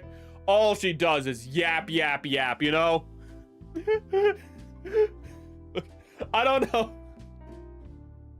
This is weird to me that he does the first one. He was like, no, that one I don't want to deal with. Like, that one, that he gets a pass. But her, I'm jumping out with her. I'm bad at that too. Such a chatty Cathy, just passionate stuff. I forget what I'm doing. Oh, we all do. Editing is an art form. It is. But sadly, I'm more into drawing than editing. I love drawing. Sometimes I need to get motivated to draw, in which case I just start drawing women. And I don't think I need to explain why I draw women. I'm a guy. I draw women and I'm really happy about this. But I'm not happy because I'm like, ooh, women. I'm like, oh my goodness. The anatomy. You see that clavicle? Oh, amazing. You see how the shading, you see how the shading here. Oh, amazing. And then somebody comes along and is like, also you gave him really like big tatas. And I'm like, oh yeah, I did. That's actually not true. It has to be because of the Yamatagawa. I have to blame him for everything. But I actually really prefer to, when I draw, to make everything proportionate. Ooh, actually, I hate drawing big boobs. I know that's probably like the least heterosexual thing I can say, but I hate drawing big boobs. I hate drawing big butts and big boobs. Because they are such a pain to draw, and they never look right. I hate drawing. Meanwhile, you draw like a B cup, and it feels like a sculpture. It feels like something out in the Renaissance. You're like, amazing. You give a character J cups, and you're like, I don't know how these are even fitting on a chest. That's what drawing is for me. Oh god, he gave us a lot. He gave us a lot. He also gave us In the Mouth of Madness for Sam Neill. I assume you're talking about. For Sam Neill, he also gave us In the Mouth of Madness, which is my favorite Lovecraft movie. And you're like, In the Mouth of Madness is a Lovecraft movie? No. But it's better than all the Lovecraft movies. It's literally just, it's pretty much, what if, I don't know why it's not a Lovecraftian movie, but what it is pretty much, imagine if they made like if they made At the Mountain of Madness into a movie effectively. That's kind of what it is, but I guess they couldn't get the right. Well, no, Lovecraft is like public domain. I don't know how they couldn't get the rights to Lovecraft, but why didn't they just make a Lovecraft movie? Wait a minute. Wait, what? Wait a minute. Why didn't they just make a Lovecraft movie? Why is In the Mouth of Madness a Tenmu Lovecraft movie when it's public domain? I think it was public domain when it was made. I've never thought about this, but it's a good movie. If you've ever seen the image of Sam Neill screaming in a bus, you know, where like the picture's all blue and he's just going, oh! If you've ever seen that picture, that's from In the Mouth of Madness. That's when he's getting driven insane.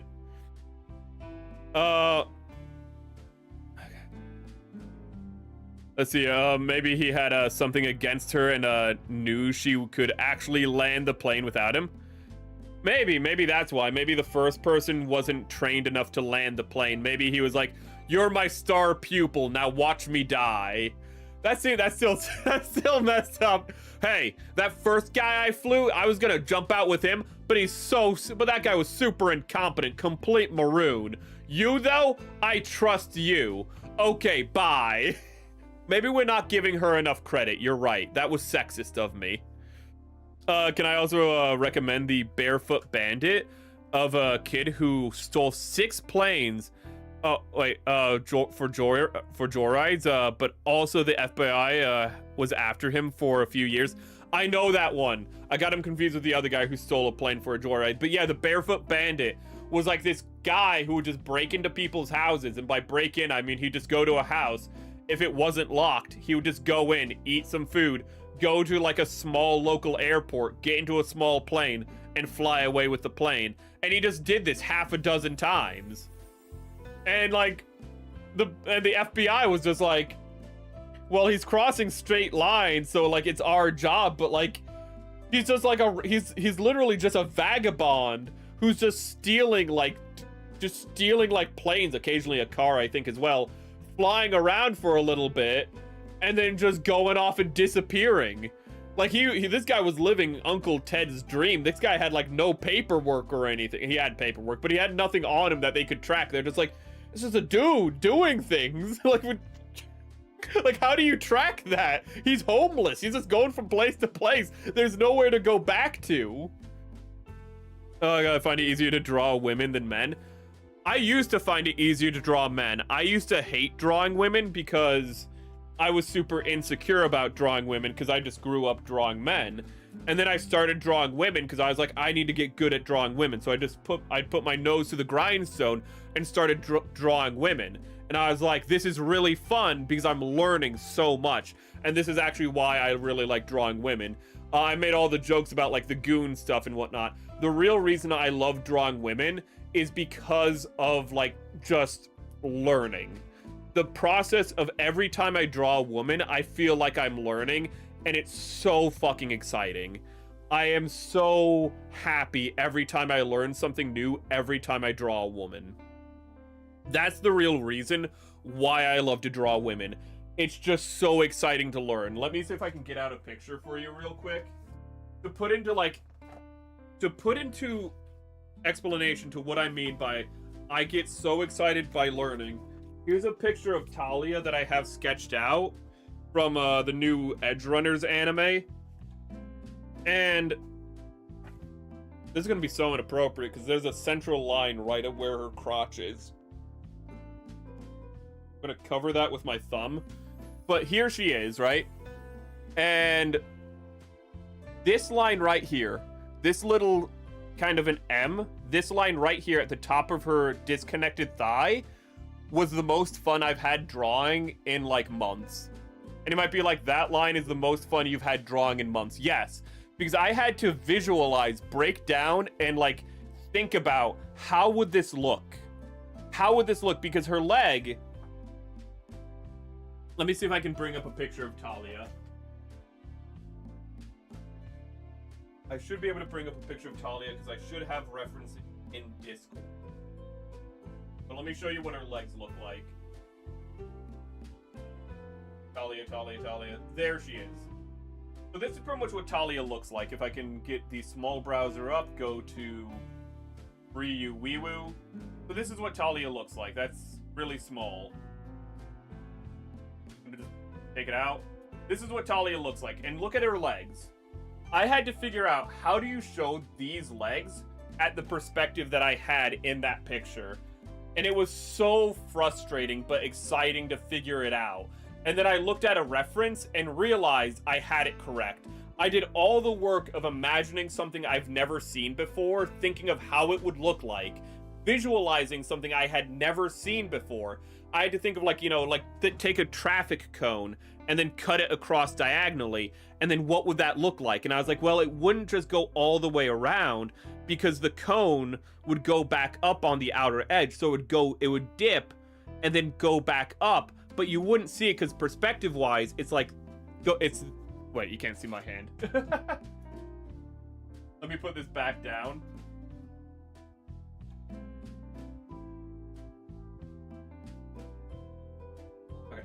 But perspective-wise, it wasn't facing like this. You'd be able to see the inside of the cone like this. It was facing like this. So the question is, how does it, like, if it dips and goes back out, why should I be seeing that? And I'm like, I don't know why, but I know I should. So I like thought about it all this time, and then I actually got a 3D model to like compare it to, and like look at what it would look like. And then when I saw that I was correct, I was so happy. I was over the moon. I was like, crotch away. But I was over the moon at that discovery, and that's why I love drawing women. Because with men, it's like, do the body, you know? It's all very mechanical with men for me. With men, it's very simple. It's just, you can draw men as squares. You can literally draw every part of the body of a man as a square, like they're Transformers or something, you know? Like, you can just draw Optimus Prime and then round it out. You can do that with men. With women, you can't do that. With women, everything has to be a tube and rounded. If you draw women as squares, it's going to be a pain in the ass later. For men, it's like, yeah, you make him a square, give him a little Dorito body like he's an ancient Egyptian. Yeah, it was fucking hero's proportions, tiny waist, you know, big shoulders. Women, you can't do that. Women have to have proportionate shoulders and hips. Okay, but then they need to still have a narrow waist.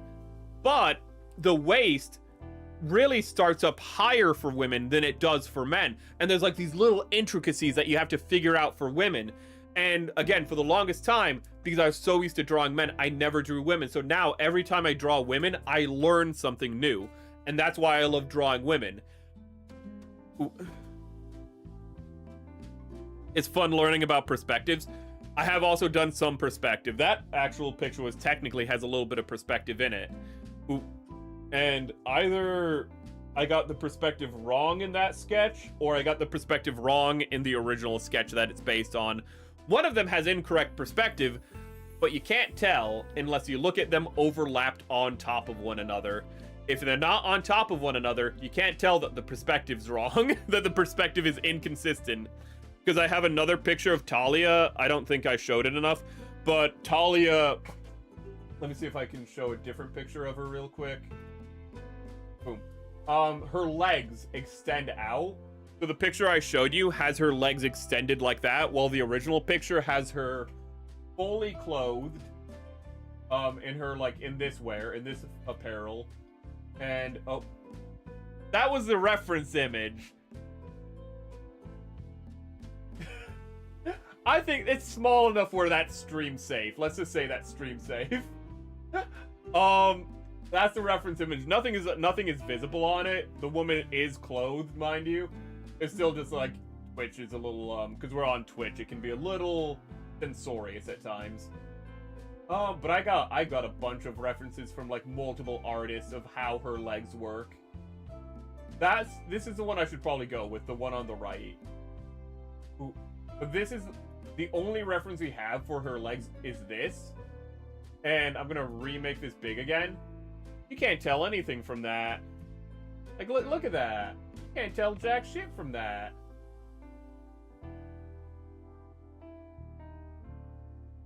I don't know what I just moved, but I moved the wrong thing. Browser, small. Uh-oh. But yeah, I've been having a lot of fun drawing Talia. My current projects in drawing are... Okay. My current drawing projects are... Wait, did I actually have... I might have a picture of them. Oh, please. You know what? I'm not going to take the risk, because I'm going to say, oh, please, make sure I didn't send any, like, inappropriate references. No.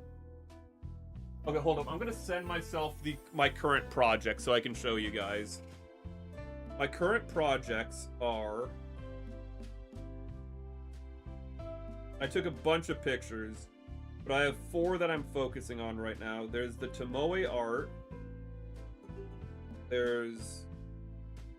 I need to rotate the pictures because what... So... But I'm working on all of these simultaneously because I am a fool. Let's see here. Wow, that looks hard, but a nice challenge. It was very rewarding to figure out the perspectives. Women got the butt and hips and small head, but pointy. Here's the worst thing, is I draw anime women, so I have to draw women like I'd use real life women as my references because that's what I like to use.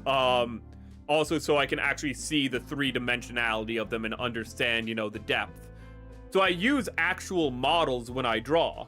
As you can see with the Talia, I can't expand it because even though it is like, I don't think, but here's Talia, right? This image, I used a real life like woman posing. I don't care if it's not safe. No, I'm gonna get, the AI is gonna flag me, it's gonna flag the stream if I do. But it's this one right here, right? That is a professional pole dancer. Does not have an OnlyFans, and I was like, oh wow. You know, I was like, oh wow. You know, I find a bunch of cosplayers to be models and whatnot, always have an OnlyFans. And then I find an actual, and then find a Japanese professional pole dancer. No extensions to any, like, you know, explicit sites, and I'm like, oh, that's fucking funny just because of the irony. But yeah, I used her as reference, and oh, I see what I did. I fucked up the, okay, I see how I fucked up the perspective. But my current projects are Talia, Tomoe. I didn't realize I already sent these. And Atya. Atya's a fellow VTuber, Atya Tepes. That's Atya, and then space Tepes, like Tepes as in Tepes Vladimir, the Impaler, Dracula, because she's a vampire shrimp. But that's I'm making a picture of her as Haman Karn from Gundam, because she has a similar haircut to Haman Karn. So I have her as classic Haman, Empress Haman, and then Office Lady Haman. And if you're like, Office Lady, yes. There's a spin-off manga in Gundam of Haman Karn as an office lady. I have not read it yet, but from everything I've heard, it looks peak. See, I've been working on drawing animals recently for my client and on his whiteboard. Animals are hard to draw, and I'm sure once I get into drawing animals more, I'll be excited like I am drawing women. That sounds fucking wrong. I mean excited because I learned something, for those just joining us. But I'm sure like I'll get excited with the learning process as well, but right now I'm just like, I'm in the middle of drawing things like this. I did not draw this. This is from the official manga. And there's a few more things that I'm drawing. Let me see if I can show you. Well, the only other thing that I'm planning to draw is a piece of Junkie Buggy. And I think I can share this because Junkie Buggy I don't think is here anymore. Are you? If Junkie Buggy is here, I don't know if I want to share this art because then it'd be a spoiler. I can share this because Atya is live right now, so I know Atya Tepes isn't watching this stream. She doesn't know I'm drawing her as Haman Karn. Okay? It's hard but fun. That's what she said. Sorry. I remember the pose for years ago everyone was doing. Oh, okay, no, you're thinking of it is a Jocko pose, but it's a reverse Jocko pose, actually. Actually, one of the first things I did was Junkie Buggy in a Jocko pose. And this is the art that I'm doing next of Junkie Buggy. It's, there's a pose that was going around on Twitter recently of like a woman laying on a couch, and she just has a massive butt, and her butt literally eclipses the rest of her body. And I was like, that's perfect for Junkie. Which doesn't feel, I don't know if that's flattering, but this is the next piece for Junkie Buggy that I'm drawing. Not for, that makes it sound like it's a commission. I was like, who should I put in this pose? Because I drew it, and then I want to detail it, and so what I do is I decide a VTuber I know, whether, you know, maybe I like their content, maybe I'm a friend of theirs. I think I draw the pose first typically, and then I add the subject later. That's 9 times out of 10 how I do it. Like the Talia one, the Talia Yang one, where she's doing the Jocko pose. I drew the pose first, and then for a week I was like, I don't know what to do now. The one I'm talking about is this pose. This I drew, and for a week I was like, I don't know what to do now. What do I do? Even this art piece, I drew the pose first, and then afterwards I was like, okay, why did I draw this? I was like, who is this? And I was like, Tomoe Umari. Why? Because there's abs. Tomoe Umari has abs. This picture has abs. It's Tomoe. That's unironically how I decide a lot of my pictures. If it has muscles, if the woman has a six-pack, it's immediately Tomoe Umari. That's how I decide who I draw. The only exception is the Haman Karn Atya Tepes, and that's because that was a concept first. I think the camera might be out of perspective. Yes, okay. Sorry, I just realized that this one, the camera's a little tilted. You can't really tell, but the camera's tilted. And the head, the upper body is way bigger than it should be proportionally. This is more in proportion. You can see how well, everything's not weighted so heavy up top. Okay, so I'm gonna have to take a new picture of this one. I don't know why the legs are so thin. Fun fact about this drawing, poses are fun, poses are super fun. Fun fact about this drawing, I had to thicken it up so much. I had to thicken her like, you know, like cooking oatmeal, you know, you just had to keep it on the oven and just thicken it up because Haman Karn is super skinny. Let me see if I can show you a picture real quick. So, gallery. If I can show you the reference picture I used, I'll just use that one. Which one is the reference? This one is the reference. This one is the reference because you can see the hand on the right side. So, share. Give it to Discord. Ryu Wiwu. Send. Okay. So this is the reference for the Atya art. So, I think I did a good job on it, but, one thing, the difference is that even though they have similar hairstyles, Atya and Haman Karn, which is the only reason I'm doing this entire art piece, what I learned is they have very different proportions. Like everything is different. The bust size is different. The arm thickness is different. The thighs are, the legs are completely different. Haman Karn has look how skinny those legs are. Okay? Atya has thick thighs. I can say this because that's in her official art. Atya has super thick thighs. I had to literally thicken up the Haman Karn pose so much, which is also another thing I loved, is how do you add to something? How do you subtract and add from reference material is something I really loved. Ooh, we're just talking about art. we're not even building at this point. Ooh. Though in all honesty, we should have ended stream like 15 minutes ago. We should have ended a while ago, to be honest. I'm just getting on tangents, which is a good thing, but also a bad thing, because the reason we're not building is because I meant to end when I finished these, you know, the inner frame for the legs. I just keep talking. I keep talking about art. Now I just have a woman's legs up on stream, because why not? You're heading to bed? Good. Everyone get to bed. Everyone get sleep, because we need to end stream. Heading to bed, I appreciated the fun stream. It was very delightful tonight. Thanks for the good times. Thank you for joining us. Whether, you know, thank you, Moo, and, you know, thank, you know, everyone who's joined us, whether you've been a chatter or a lurker. Thank you for joining us for tonight's stream, but I do need to end. It is 1 o'clock in the morning.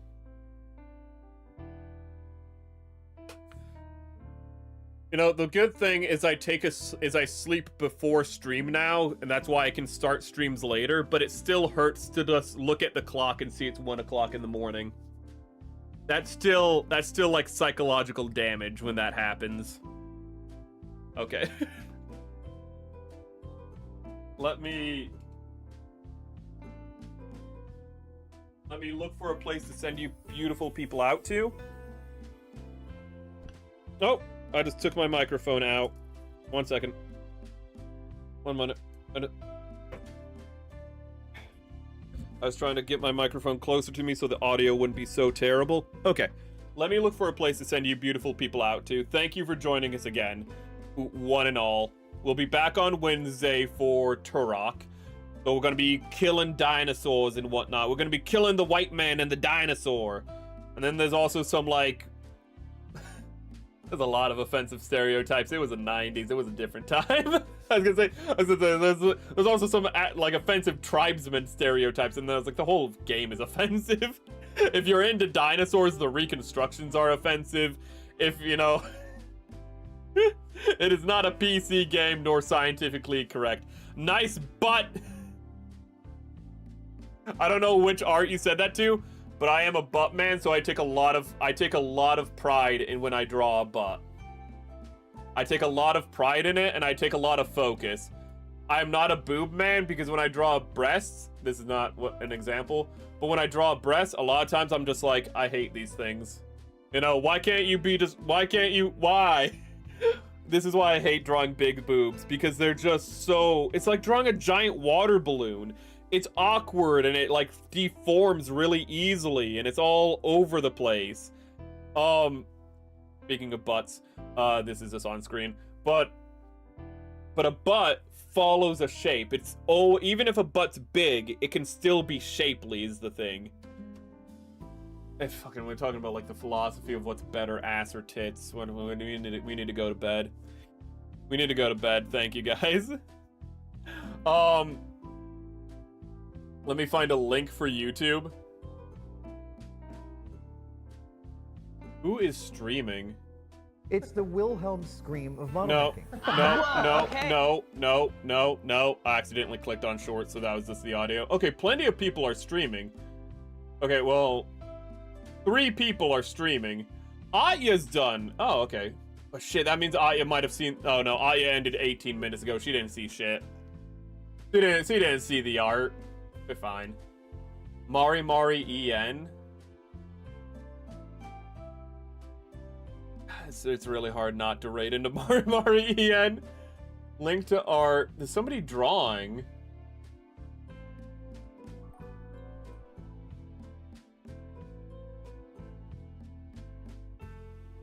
A second. You're streaming. Maybe I send them to you? It's streaming vertically, which is really confusing to me. So instead, I'm going to send you to a Polish woman playing Counter-Strike. Okay. So I'm going to send you to, on YouTube, here is Ari Lumani. Which we have gone to before. She's the Polish dragon witch.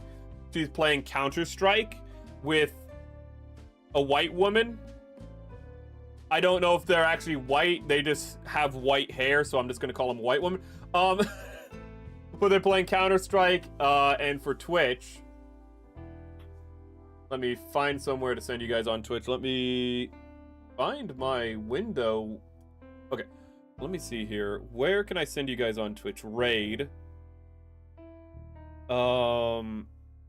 It's so late. Do I want to raid?